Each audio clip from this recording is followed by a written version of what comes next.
വിശുദ്ധ യോഹന്നാന്റെ സുവിശേഷത്തിലുള്ള വായന അധ്യായം 15, 18 മുതലുള്ള തിരുവചനങ്ങൾ. ലോകം നിങ്ങളെ ദ്വേഷിക്കുന്നുവെങ്കിൽ അതിനു മുൻപേ അത് എന്നെ ദ്വേഷിച്ചുവെന്ന് അറിഞ്ഞുകൊള്ളുവിൻ.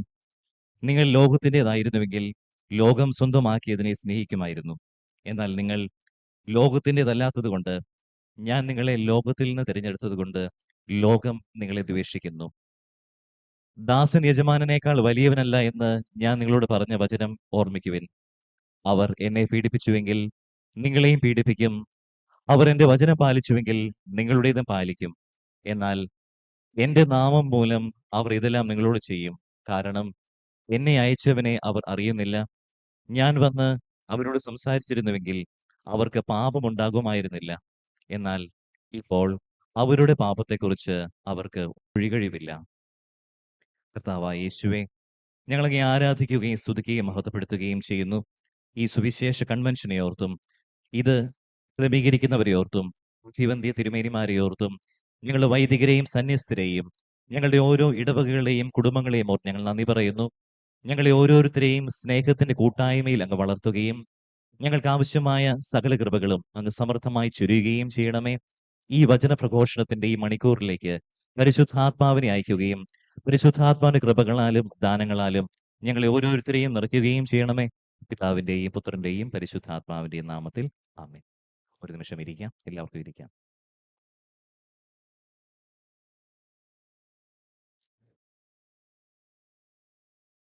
അഭിവന്ദ്യ സെവേറിയോസ് തിരുമേനി, മറ്റ് തിരുമേനിമാരെ, സ്നേഹമുള്ള വൈദികരെ, പ്രിയമുള്ള ദൈവജനമേ, ഇൻട്രഡക്ഷനിൽ എന്നെ കുറിച്ച് പറഞ്ഞു കഴിഞ്ഞു. ഞാനൊരു ഫ്രാൻസിസ്കൻ വൈദികനാണ്. ഞാൻ നീലഗിരിയിൽ നിന്നുമാണ് വരുന്നത്. നിങ്ങളിൽ പലവരുമല്ല, ആരും തന്നെ എന്നെ ഇതിനു മുൻപ് കണ്ടിട്ടില്ല എന്ന് എനിക്ക് ഉറപ്പുള്ളത് കൊണ്ട് മുഖം നോക്കാതെ എന്തും പറയാനായിട്ട് എനിക്ക് സ്വാതന്ത്ര്യമുണ്ട്. കാരണം ആർക്കും എന്നെ പരിചയമില്ല, എനിക്ക് ആരെയും ഇവിടെ പരിചയമില്ല. പണ്ട് കുറെ കാലം മുൻപ്, അതായത് ഞാൻ വൈദികനായി ആദ്യ കാലഘട്ടങ്ങളിൽ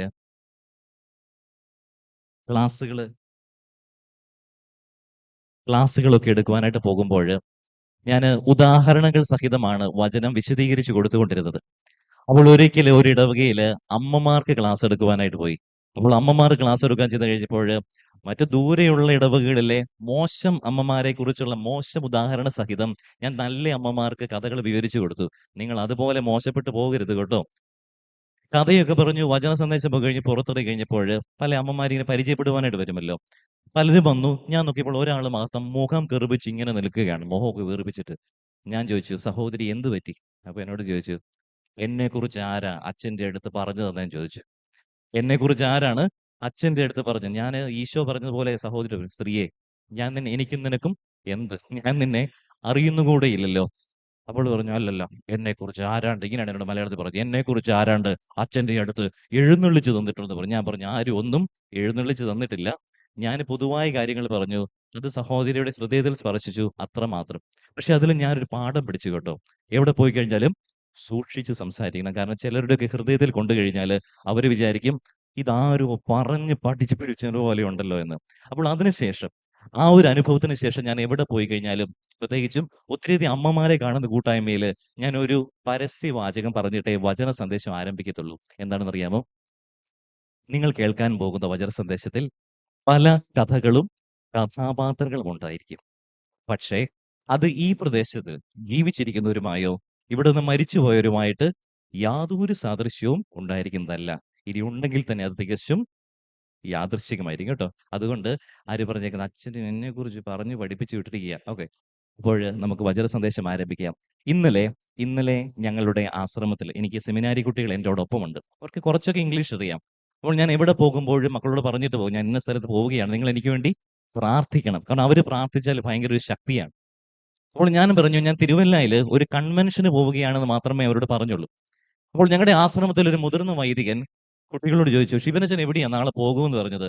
അപ്പോൾ ഒരു മിടുക്കൻ പറഞ്ഞു, അച്ഛൻ തിരുവല്ലയിൽ കൺവേർഷന് പോവുകയാണെന്ന് പറഞ്ഞു. എന്താണ് പറഞ്ഞത്? ഇന്നലെ പറഞ്ഞു, അച്ഛൻ കൺവേർഷന് പോകും. അപ്പം മറ്റേ അച്ഛനോട് പറഞ്ഞു, കൺവേർഷന് വേണ്ടി തിരുവല്ല വരെ പോകണം, ആശ്രമത്തിൽ കൺവേർഷൻ നടത്തിയാൽ പോരെ? ഞാൻ പിന്നെ ചിന്തിച്ചപ്പോൾ കറക്റ്റാണ്. തിരുവന്തിയ തിരുമേനിമാർ രണ്ടുപേര് സൂചിപ്പിച്ചതുപോലെ തന്നെ ഈ കൺവെൻഷന്റെ ഒക്കെയും ആത്യന്തികമായ ലക്ഷ്യം എന്ന് പറയുന്നത് എന്താണ്? കൺവേർഷൻ ആണ് അല്ലേ? ആ കുട്ടി അറിയാതെ തെറ്റിച്ചു പറഞ്ഞതാണ്. ഇന്നലെ അറിയാതെ അവന്റെ മണ്ടത്തരത്തില് ഇംഗ്ലീഷ് അറിയത്തില്ലാതെ പറഞ്ഞതാണ്. പക്ഷെ അവനിലൂടെ പരിശുദ്ധാത്മാവ് എന്നോട് എന്തോ പറഞ്ഞു. ഇന്ന് നമ്മളോട് ഓരോരുത്തരും പറയുകയാണ്. ഓരോരുത്തരോടും ദൈവാത്മാവ് പറയുന്നു എന്ത്? ഈ കൺവെൻഷന്റെയും ഓരോ വചന പ്രഘോഷണങ്ങളുടെയും ഓരോ ധ്യാനങ്ങളുടെയും ഓരോ തവണയും ഒരു മുതിർന്ന വ്യക്തി മറ്റുള്ളവർക്ക് വചനം പറഞ്ഞു കൊടുക്കുന്നതിന്റെയും ആത്യന്തിക ലക്ഷ്യം എന്താണ്? പിതാക്കന്മാരുടെ ഭാഷയിൽ പറഞ്ഞാൽ മാനസാന്തരം. മാനസാന്തരമാണ്, അനുതാപമാണ്. അനുതാപമല്ലാതെ മറ്റൊന്നുമില്ല. മീറ്റ് ക്രൈസ്റ്റ് അല്ലേ? ക്രിസ്തുവിനെ കണ്ടെത്തുക, അനുതപിക്കുക. ഈ കൺവെൻഷന്റെ അവസാന ദിവസം വരുമ്പോൾ നിങ്ങൾ ഓരോരുത്തരും ചങ്കിൽ തൊട്ട് പറയണം, എനിക്ക് കൺവെൻഷനിലൂടെ കൺവേർഷനും സാധ്യമായി എന്ന് പറയാം. അപ്പോൾ ഈ കൊച്ചു ചിന്തകളോടുകൂടി ഈ വചന പ്രഘോഷണത്തിലേക്ക് 1.5 മണിക്കൂർ എന്നാണ് എന്നോട് പറഞ്ഞിരുന്നത്. ഞാൻ ചുരുക്കുകയാണ്. വെട്ടിച്ചുരുക്കിയാൽ ഇനി 45 മിനിറ്റ് കഷ്ടിച്ചേ ഉള്ളൂ. അപ്പോൾ 1.5 മണിക്കൂർ 45ലേക്ക് ചുരുക്കുമ്പോൾ വരുന്ന പരിമിതികൾ എന്തായിരിക്കും? ഞാൻ സ്പീഡിൽ പോകും. എന്നോടൊപ്പം ഉണ്ടായിരിക്കുമോ? ഉണർന്നിട്ട് വചനം കേൾക്കുമോ? കേൾക്കുമോ? ഞാൻ ചോദിക്കും കേട്ടോ. കാരണം എന്റെ കുടുംബത്തിൽ എല്ലാവരും അധ്യാപകരായതുകൊണ്ട് എനിക്ക് ചോദ്യം ചോദിക്കുന്ന ഒരു ശീലമൊക്കെ ഉണ്ട്. അത് മറ്റൊന്നിനുമല്ല, രാത്രിയുടെ യാമങ്ങളിൽ സ്ലീഹന്മാരെ പോലെ അല്ലെ ഇരുന്ന് ഉറങ്ങിപ്പോകുന്ന ചില അമ്മമാർക്ക് ഒരു കുഴപ്പമുണ്ട് കേട്ടോ. വചനം കേൾക്കുമ്പോൾ അന്നേരം ഉറങ്ങും അല്ലെ? വചനം കേൾക്കുമ്പോൾ ഉദ്ഘാടന പ്രസംഗം ഒരു കുഴപ്പമില്ല. വചന പ്രഘോഷണം കേൾക്കുമ്പോഴത്തേക്കും എന്റെ സമയം സമാഗതമായിരിക്കുന്നു. അങ്ങനെ ആരും ഉറങ്ങരുത്, ഉണർന്നിരുന്ന് നമുക്ക് വചനം ശ്രമിക്കുകയും ഈ വചനത്തിലൂടെ മാനസാന്തരത്തിന്റെ ചൈതന്യത്തിലേക്ക് കടന്നു വരുവാനായിട്ട് നമുക്ക് പരിശ്രമിക്കുകയും ചെയ്യാം. സ്നേഹമുള്ളവരെ, ലോക ചരിത്രത്തില് മതങ്ങളുടെ ഒരു ചരിത്രം മാത്രം എടുത്ത് നമ്മൾ പരിശോധിച്ച് നോക്കുകയാണെങ്കിൽ ഒരു കാര്യം മനസ്സിലാകും. എന്താണ് പരിശോധിക്കേണ്ടത്? മതങ്ങളുടെ ചരിത്രം. പ്രത്യേകിച്ചും പുരാതന കാലത്ത് മധ്യേഷ്യയിലും യൂറോപ്പിലുമൊക്കെ നിലനിന്നിരുന്ന മതങ്ങളുടെ ചരിത്രം പരിശോധിക്കുകയാണെങ്കിൽ ഒരു കാര്യം വ്യക്തമാകും. എന്താണെന്നോ? പുരാതന കാലത്ത് അന്നുണ്ടായിരുന്നവർക്ക് തങ്ങളുടെ ഓരോ മതത്തിലും പെട്ടവർക്ക് തങ്ങളുടെ ദൈവത്തോട് അല്ലെങ്കിൽ ദൈവങ്ങളോട് വലിയ സ്നേഹവും വലിയ അടുപ്പവുമായിരുന്നു. പുരാതന കാലത്തെ മധ്യേഷ്യയിലും യൂറോപ്പിലുമൊക്കെ നിലനിന്നിരുന്ന ഗോത്രവർഗത്തിൽപ്പെട്ട ഒരൊറ്റ വ്യക്തി പോലും തങ്ങളുടെ ദൈവത്തിനെതിരെ ശബ്ദമുയർത്തി സംസാരിച്ചിരുന്നില്ല.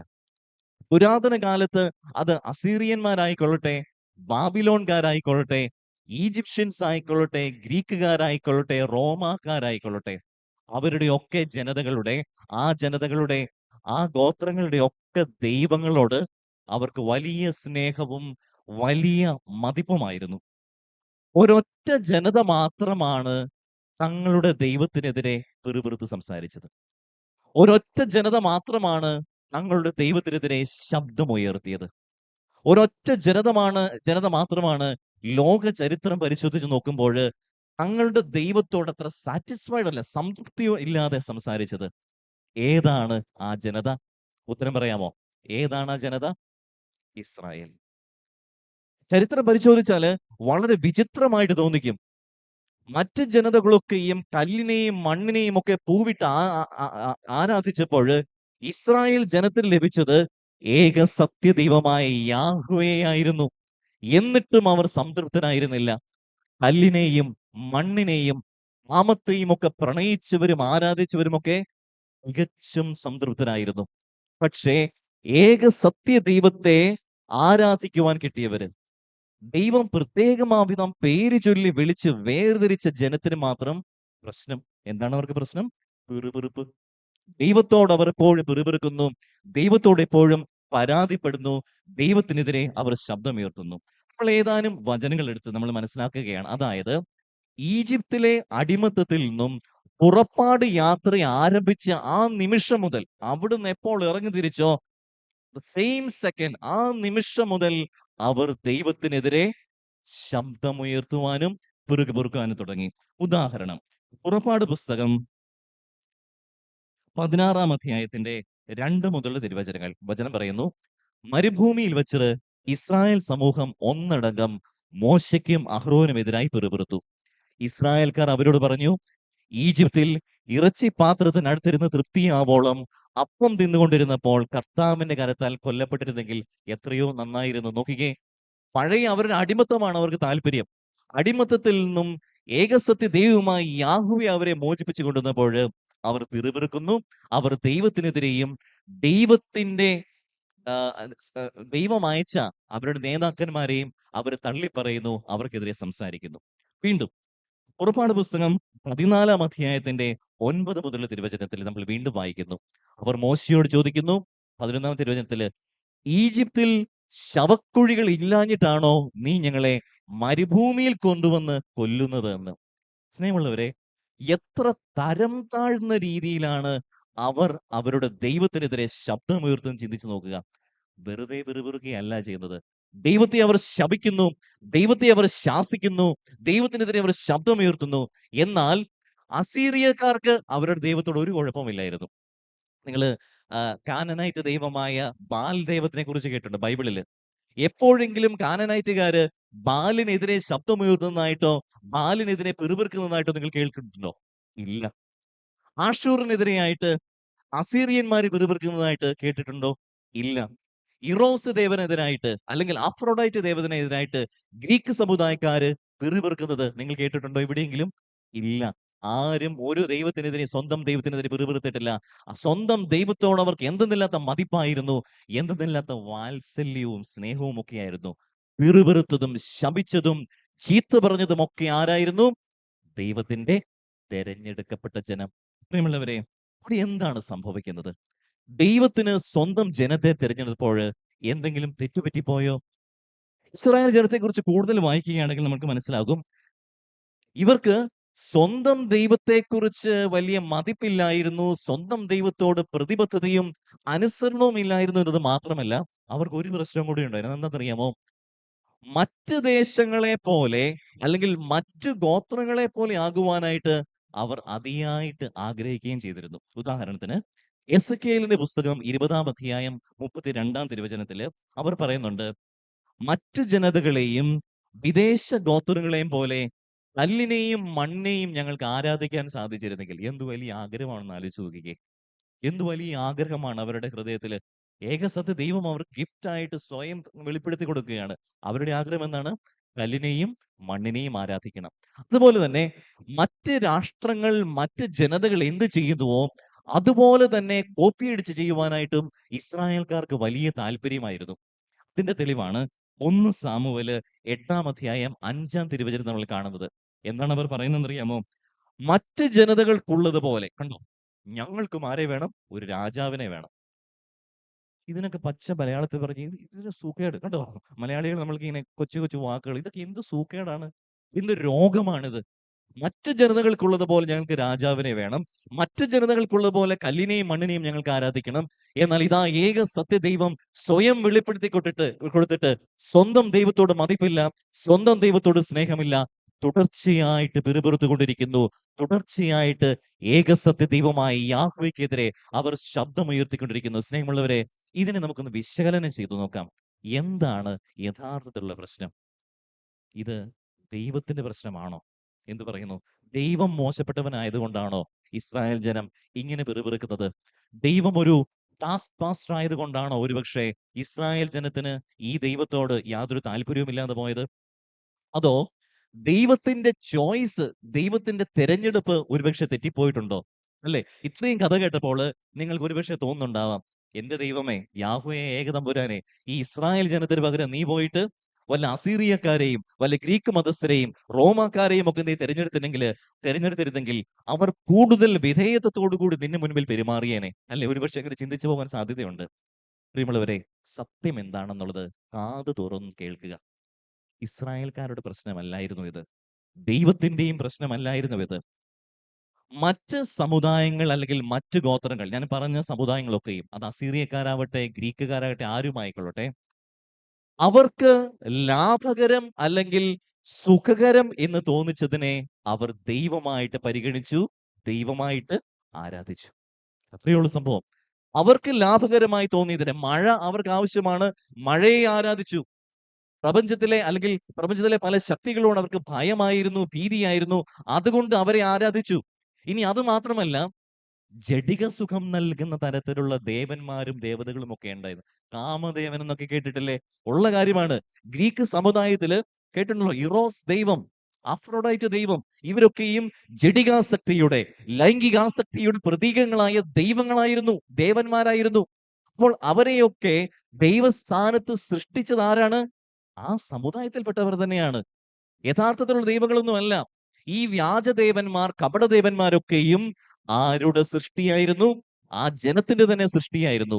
അവർക്ക് ലാഭകരമായി തോന്നുന്നതിനെ, അവർക്ക് സുഖകരമായിട്ട് തോന്നുന്നതിനെ, അവരുടെ താല്പര്യങ്ങളെ അവർ ദൈവങ്ങളായി പ്രതിഷ്ഠിച്ചു, ദൈവങ്ങളായിട്ട് ആരാധിച്ചു. ഇനിയൊന്ന് പറഞ്ഞേ, സ്വന്തം താല്പര്യത്തെ ദൈവമായിട്ട് കണ്ടുകൊണ്ട് ആരാധിക്കുമ്പോൾ ആരെങ്കിലും അതിനെതിരെ ശബ്ദമുയർത്തുമോ? ഉയർത്തുമോ? ഇല്ല. കാരണം ആ ദൈവങ്ങളൊക്കെയും അവരുടെ തന്നെ സ്വന്തം സൃഷ്ടികളായിരുന്നു. ആ ജനത്തിന് തന്നെ സ്വന്തം സൃഷ്ടികളായിരുന്നു. ഉദാഹരണം പറഞ്ഞു, ചില ഉദാഹരണങ്ങൾ പറയുമ്പോൾ നിങ്ങൾക്ക് വ്യക്തമായിട്ട് മനസ്സിലാകും. ഫെർട്ടിലിറ്റി കൾട്ട് എന്നൊരു തരത്തിലുള്ള ഒരു ദൈവാരാധനയുണ്ട്. അതായത് നല്ല ശിശുക്കളെ ലഭിക്കുവാനും ഗർഭധാരണത്തിന് വേണ്ടിയും മാത്രമല്ല, പ്രകൃതിയിൽ നിന്നും നല്ല ഫലപുഷ്ടിയോടുകൂടി വിളകൾ ലഭിക്കുന്നതിനുമായിട്ട് നല്ല നല്ല ജീവൻ ഭൂമിയിൽ ഉരുത്തിരിയുവാനായിട്ട് ഫെർട്ടിലിറ്റി കൾട്ടുകൾ ഉണ്ടായിരുന്നു. അപ്പോൾ ഗ്രീക്ക് സമുദായത്തിലൊക്കെ ഫെർട്ടിലിറ്റി കൾട്ടുകളായിട്ടുള്ള ദേവന്മാരും ദേവതകളും ഒക്കെ ഉണ്ടായിരുന്നു. അപ്പോൾ ആരാണ് ഒരു നല്ല കുഞ്ഞിനെ ആഗ്രഹിക്കാത്തത്? ആരാണ് സ്വന്തം കൃഷിയിടത്തില് നല്ല വിളകൾ ആഗ്രഹിക്കാത്തത്? അപ്പോൾ ഇത്തരം ദേവന്മാരെയും ദേവതകളെയും ഒക്കെ സൃഷ്ടിച്ച് ആരാധിക്കുമ്പോൾ ആ ജനതകളൊക്കെയും ചെയ്തിരുന്നത് എന്താണ്? സ്വന്തം താല്പര്യങ്ങളെ എന്താക്കി? ദേവന്മാരും ദേവതകളുമാക്കി ആരാധിക്കുവാനായിട്ട് തുടങ്ങി. ചേട്ടന്മാര് ശ്രദ്ധയോടെ കേട്ടോ. ഗ്രീസിലൊക്കെ ചെന്ന് കഴിഞ്ഞാൽ, അല്ലെങ്കിൽ റോമാ സാമ്രാജ്യത്തിലൊക്കെ മദ്യത്തിനും ബിയറിനൊക്കെ ദേവന്മാരുണ്ടായിരുന്നത്രേ. കഷ്ടം. കേരളത്തിൽ നമ്മളാകെ അല്ലേ മദ്യം കുടിക്കുന്ന മദ്യത്തിന്റെ ദേവൻ, ബിയറിന്റെ ദേവൻ ഉണ്ട്. ഞാൻ പേര് പറയുന്നില്ല, പിന്നെ അതിന്റെ പുറകെ പോകും ചിലരൊക്കെ. പേരൊന്നും പറയുന്നില്ല. പക്ഷേ ഞാൻ പറഞ്ഞു വരുന്നത്, നമ്മുടെ ജഡിക താല്പര്യങ്ങൾ, പാപകരമായ താല്പര്യങ്ങളെയൊക്കെ ദൈവം പോലെ കണ്ടുകൊണ്ട് ആരാധിച്ചിരുന്ന വ്യക്തികളായിരുന്നു ഞാൻ പറഞ്ഞ ഈ ഗോത്ര വിഭാഗങ്ങളൊക്കെയും. പക്ഷേ അവരിൽ നിന്നുമൊക്കെ തികച്ചും വ്യത്യസ്തമായിട്ട് ഇതാ ഏക സത്യദൈവം, ജീവനുള്ള ദൈവം ഒരു ജനത്തെ മാത്രം പേര് ചൊല്ലി വിളിക്കുന്നു. ആ ജനത്തിന്റെ പേരാണ് ഇസ്രായേൽ. ആ ജനത്തിന്റെ പേരാണ് ഇസ്രായേൽ. ഇപ്പോൾ നിങ്ങൾക്ക് മനസ്സിലായല്ലോ, ഏകസത്യ ദൈവം ഒരു ജനത്തെ പേര് ചൊല്ലി വിളിക്കുമ്പോൾ, അവരെ പേര് ചൊല്ലി വിളിച്ച് വേർതിരിക്കുമ്പോൾ ദൈവത്തിന്റെ ആഗ്രഹം എന്താണ്? എന്റെ ജനം നശിച്ചു പോകരുത്, എന്റെ ജനത്തിന് രക്ഷ കൈവരണം, എന്റെ ജനം എന്റേതായി തീരണം, എന്റെ ജനം എന്നിൽ ലയിക്കണം. ഇങ്ങനെ ദൈവത്തിന് അല്പം സ്വാർത്ഥകരമായ താല്പര്യങ്ങളൊക്കെ ഉണ്ട്. അതുകൊണ്ട് തന്നെ ഈ ഏകസത്യ ദൈവമായ യാഹ്വയെ ചെയ്തതാണെന്നോ, സ്വന്തം ജനം നശിച്ചു പോകാതിരിക്കാനായിട്ട് സ്വന്തം താല്പര്യം, ദൈവത്തിന്റെ ഹിതം, അതാണ് തിരുമേനി മുമ്പ് പറഞ്ഞത്. ദൈവത്തിന്റെ ഹിതം ജനത്തിന്റെ മേല് കൽപ്പനകളായിട്ട് നൽകി, ദൈവ കൽപ്പനകളായിട്ട് കൊടുത്തു. കൂടുതൽ ചിട്ടകളും അച്ചടക്കത്തോടും കൂടിയുള്ള സ്വന്തം ഹിതം സ്വന്തം ജനത്തിന് നൽകിയപ്പോൾ അവർക്ക് തോന്നി കാര്യം വഷളാകുന്നത് പോലെ തോന്നി, കാര്യങ്ങളൊക്കെ കൈവിട്ടു പോകുന്നത് പോലെ തോന്നി. കാരണം എന്താണ്?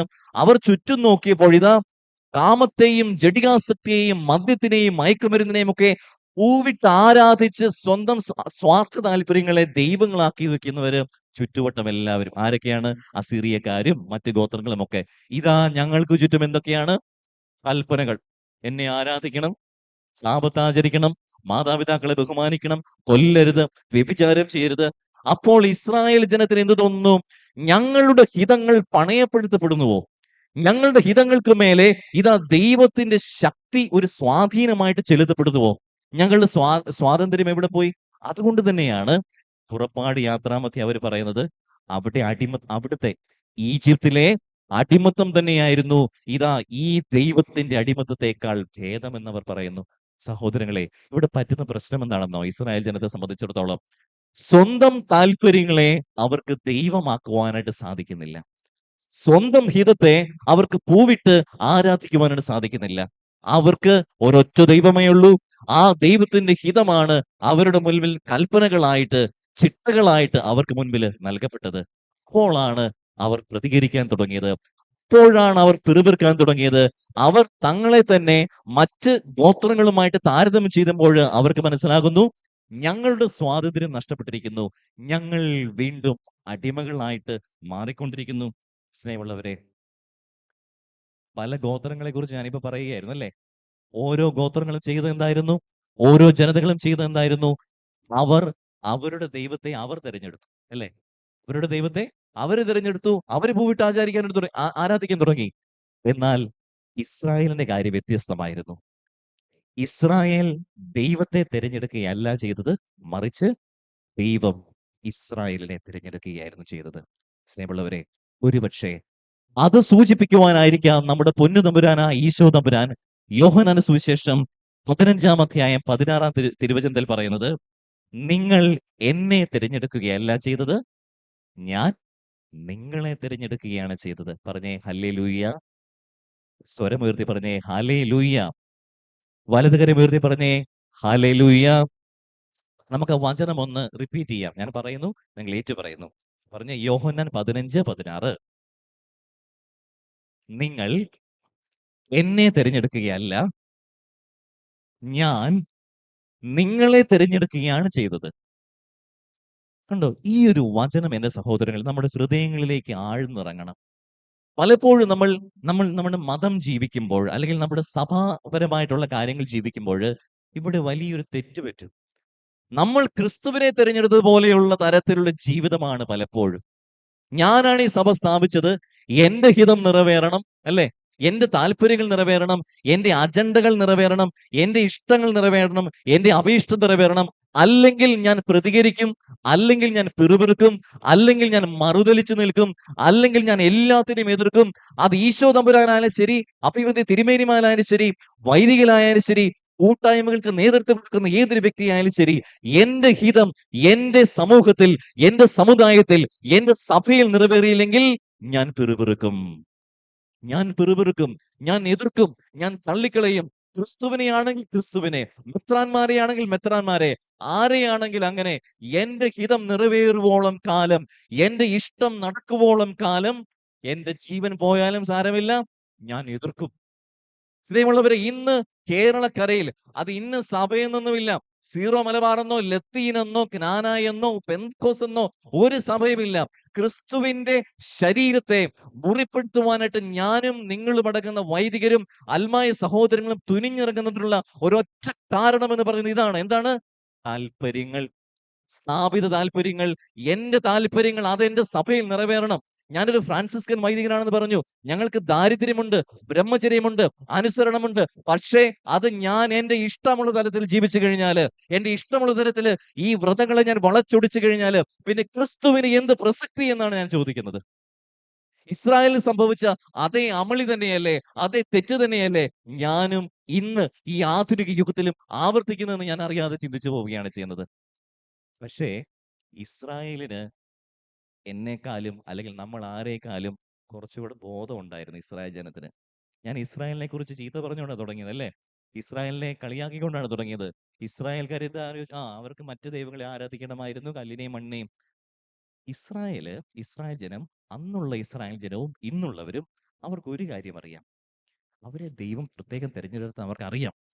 അതിനെക്കുറിച്ചുള്ള ഒരു ആത്മാഭിമാനം ഏതൊരു യഹൂദനിലുമുണ്ട്. അതിനെക്കുറിച്ചുള്ള ഒരു നിശ്ചയദാർഢ്യം, ഞങ്ങൾ ദൈവത്തിന്റെ ജനമാണെന്നുള്ളത്.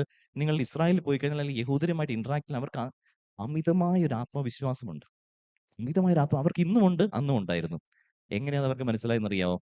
യുദ്ധങ്ങൾ ഉണ്ടാകാൻ തുടങ്ങി. അന്നും ഇന്നും ഇസ്രായേലിന്റെ ശക്തി എന്ന് പറയുന്നത് എന്താണ്? ദൈവം തന്നെയാണ്.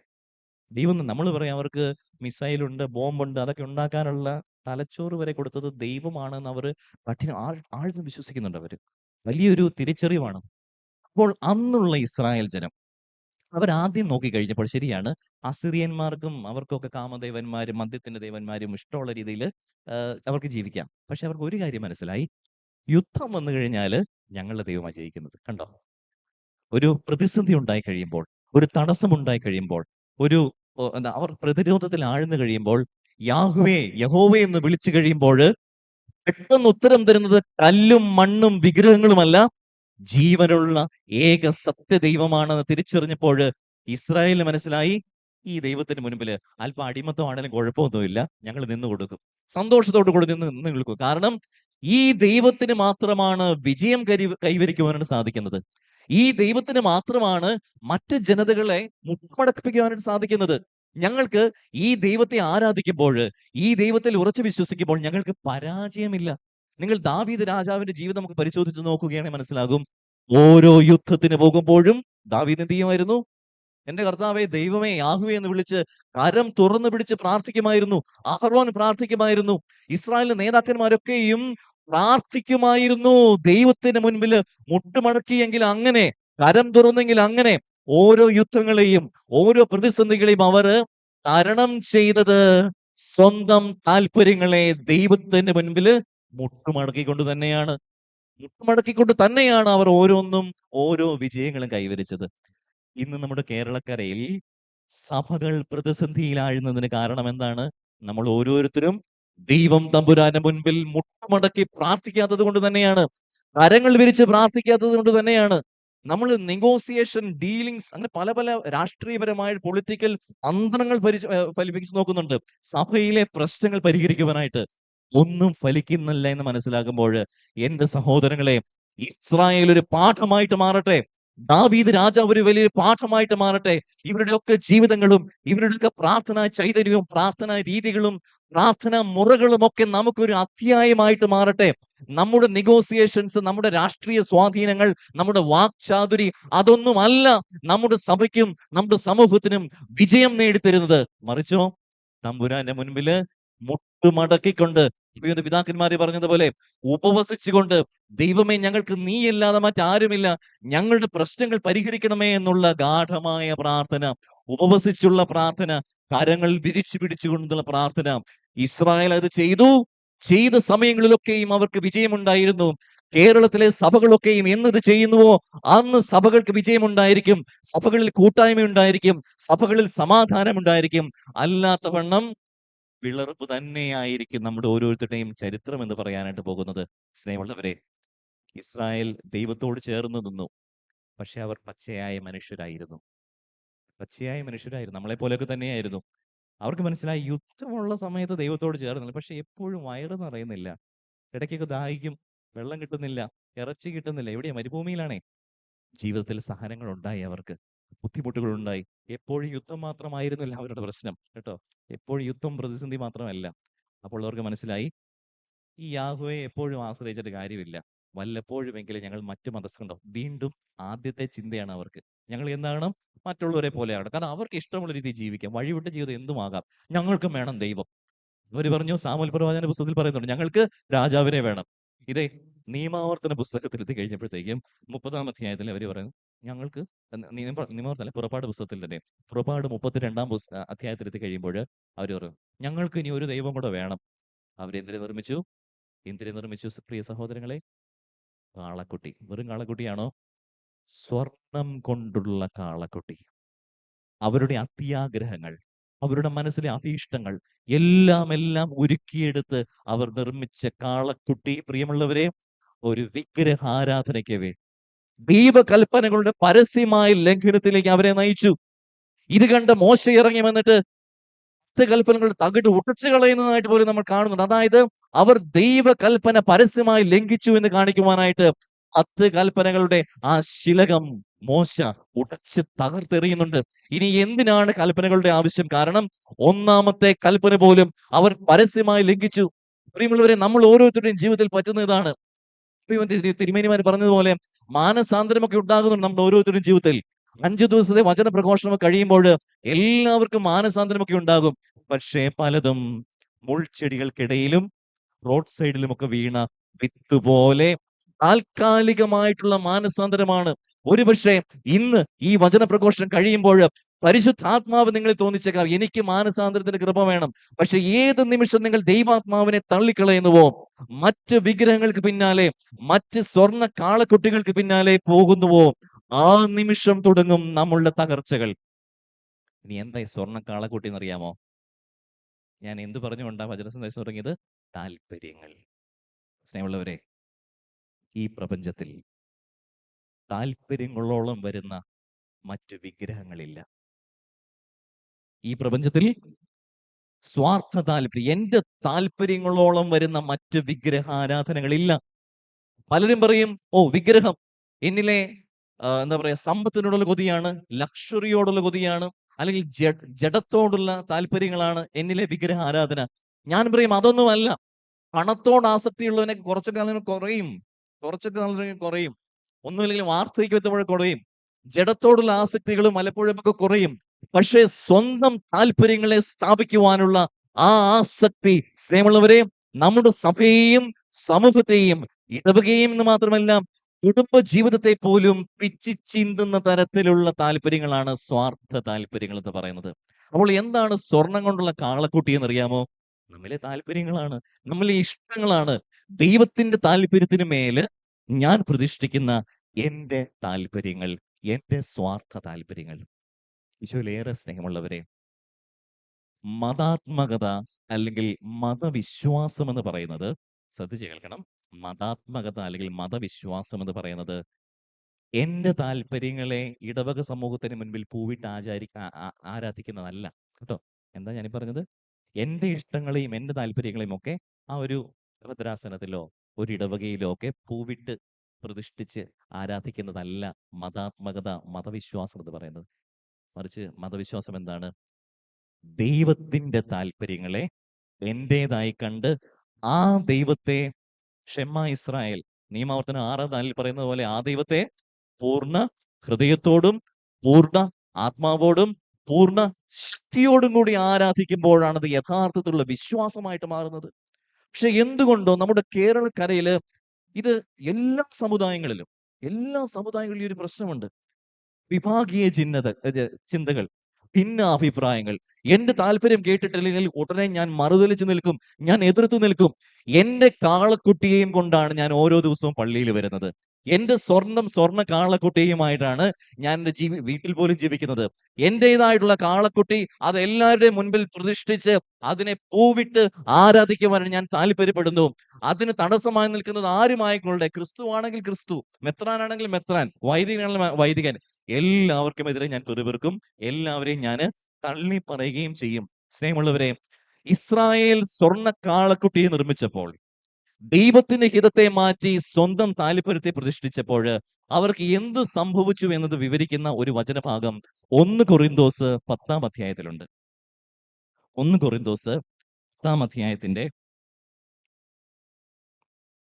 1 മുതലുള്ള വചനങ്ങളാണ്. ഒത്തിരിയുണ്ട് അത് വായിക്കുവാനായിട്ട്. സഹോദരങ്ങളെ, നമ്മുടെ പിതാക്കന്മാരെല്ലാവരും മേഘത്തണലായിരുന്നുവെന്ന് കടന്നു പോകുന്നു. അവരെല്ലാവരും എല്ലാവരും ആത്മീയ ഭക്ഷണം വായിച്ചു. എന്നാൽ അവരിൽ മിക്കവരിലും ദൈവം പ്രസാദിച്ചില്ല. അവരെല്ലാം മരുഭൂമിയിൽ ചിതറിക്കപ്പെട്ടു. അവരെല്ലാവരും തിന്മ ആഗ്രഹിക്കാതിരിക്കുവാൻ ഇതൊരു പാഠമാണ്. കണ്ടോ, പഴയ ഇസ്രായേലിന്റെ അബദ്ധം പൗലോസ്ലീഹ ചൂണ്ടിക്കാണിക്കുകയാണ് പുതിയ ഇസ്രായേലിന്. അവരൊരു പാഠമായിരിക്കട്ടെ. കാരണം അവർ എപ്പോഴൊക്കെ സ്വന്തം താല്പര്യത്തെ ദൈവത്തിന്റെ താല്പര്യത്തിന് മുകളിൽ പ്രതിഷ്ഠിച്ചുവോ, വചനം പറയുന്നു 1 കൊറിന്തോസ് 10:10 വളരെ പ്രധാനപ്പെട്ടത്, അവരിൽ ചിലർ പിറുപിറുത്തതുപോലെ നാം പിറുപിറുക്കരുത്, സംഹാരകൻ അവരെ നശിപ്പിച്ചു കളഞ്ഞു. എന്താ പറ്റിയത്? പിറുപിറുത്ത ജനം അവരെ ദൈവം നശിപ്പിച്ചു കളഞ്ഞു. എന്റെ പ്രിയമുള്ള സഹോദരങ്ങളെ, ഞാൻ ഈശോ അനുഗ്രഹിച്ച ലോകത്തിലെ വിവിധ രാജ്യങ്ങളിൽ പോയി ഞാൻ കണ്ടിട്ടുണ്ട് ഓരോരുത്തരുടെ വിശ്വാസ ജീവിതം. ക്ഷയിച്ചുകൊണ്ടിരിക്കുന്ന മതവിശ്വാസം ഞാൻ കണ്ടിട്ടുണ്ട്. എന്നാൽ വളർന്നുകൊണ്ടിരിക്കുന്ന മതവിശ്വാസം, നിങ്ങൾ വിചാരിക്കുക അമേരിക്കയെ കുറിച്ച് കേട്ടിട്ടുണ്ടല്ലോ, അവിടെ എല്ലാം നശിച്ചെന്ന് അല്ല. അമേരിക്കയിൽ നിന്ന് പോയി നോക്കണം. അവിടെ മതവിശ്വാസം വളർന്നുകൊണ്ടിരിക്കുകയാണ്. ക്രിസ്തുവിലുള്ള വിശ്വാസത്തിൽ ഒത്തിരി വളർച്ചയുണ്ട്. ഇത് ഞാൻ നേരിട്ട് കണ്ട് അനുഭവിച്ച് അവിടെ ജനത്തോടൊപ്പം പ്രാർത്ഥിച്ചിട്ട് ഞാൻ ഇപ്പൊ സാക്ഷ്യമായിട്ട് പറയുകയാണ്. എന്നാൽ യൂറോപ്പിൽ നമുക്ക് എല്ലാവർക്കും അറിയാവുന്നതുപോലെ മതവിശ്വാസം ക്ഷയിച്ചുകൊണ്ടിരിക്കുന്നു. അമേരിക്കക്കാരുടെ പ്രത്യേകത എന്തെന്നറിയോ? They are too humble. നിങ്ങൾ വിചാരിക്കും ഭയങ്കര അഹങ്കാരികളാണ് അല്ലെ, എപ്പോഴും മിസൈലും റോക്കറ്റുമായിട്ട് നടക്കുന്ന. അല്ലല്ല, അവിടുത്തെ മതവിശ്വാസികൾ ശരിക്കും എളിമയുള്ളവരെ. എനിക്കറിയാവുന്ന ഒത്തിരിയധികം ആൾക്കാർ മുട്ടുമടക്കേണ്ടടുത്ത് അവർ മുട്ടുമടക്കി പ്രാർത്ഥിക്കും. കരങ്ങൾ വിരിച്ചു പിടിച്ച് പ്രാർത്ഥിക്കേണ്ടടുത്ത്, ഉപവസിക്കേണ്ട സ്ഥലങ്ങളിൽ ഒക്കെയും അവർ ഉപവസിച്ച് പ്രാർത്ഥിക്കും. ഇങ്ങനെ കൺവെൻഷൻ നടക്കുകയാണെങ്കിൽ യുവജനങ്ങളായിരിക്കും കൂടുതൽ വരുന്നത്. ഞാൻ ഇവിടെ നോക്കിക്കഴിഞ്ഞപ്പോൾ എനിക്കാണ് ഏറ്റവും പ്രായം കുറവെന്ന് എനിക്ക് അറിയാതെ ഇടയ്ക്ക് തോന്നിപ്പോയി. എവിടെ നമ്മുടെ യുവജനങ്ങൾ? പ്രിയമുള്ളവരെ, മുട്ട് സമുദായങ്ങൾ നശിക്കുവാനായിട്ടുള്ള കാരണം എളിമയില്ലാതെ സ്വന്തം താല്പര്യങ്ങളെ പ്രതിഷ്ഠിക്കലാണ്. എന്നാൽ നമ്മുടെ സഭാവിശ്വാസം അല്ലെങ്കിൽ ഒരു ജനതയുടെ വിശ്വാസം വളരുന്നതിന് കാരണം സ്വന്തം താല്പര്യങ്ങളെ മാറ്റി നിർത്തിയിട്ട് ദൈവത്തിന്റെ താല്പര്യങ്ങൾക്ക് കൂടുതൽ പ്രസക്തി കൊടുക്കുമ്പോഴാണ്. പിറുപിറുക്കുന്നവരെ ചിതറിച്ചു കളയുന്ന ദൈവത്തെക്കുറിച്ചാണ് പഴയ നിയമത്തിലും പുതിയ നിയമത്തിലും ഉള്ളതെങ്കിൽ, സ്നേഹമുള്ളവരെ, ഒറ്റക്കെട്ടായി നിന്നുവെങ്കിൽ മാത്രമേ ഉള്ളൂ. അത് തിരുമേനിമാരും വൈദികരും സന്യസ്തരും അൽമാരും എല്ലാം നാം ഒരു ജനതയാണ്, ഒരു സമൂഹമാണ്. എന്റെ സ്വാർത്ഥ താല്പര്യമല്ല, ദൈവത്തിന്റെയും ഈ കൂട്ടായ്മയുടെയും താല്പര്യമാണ് കൂടുതൽ പ്രസക്തമുള്ളത് എന്ന് വിചാരിച്ചുകൊണ്ട് നമ്മൾ മുന്നേറുമ്പോഴാണ് നമ്മുടെ സഭയ്ക്കും സമൂഹത്തിനും വലിയ വളർച്ചയുണ്ടാകുന്നത്.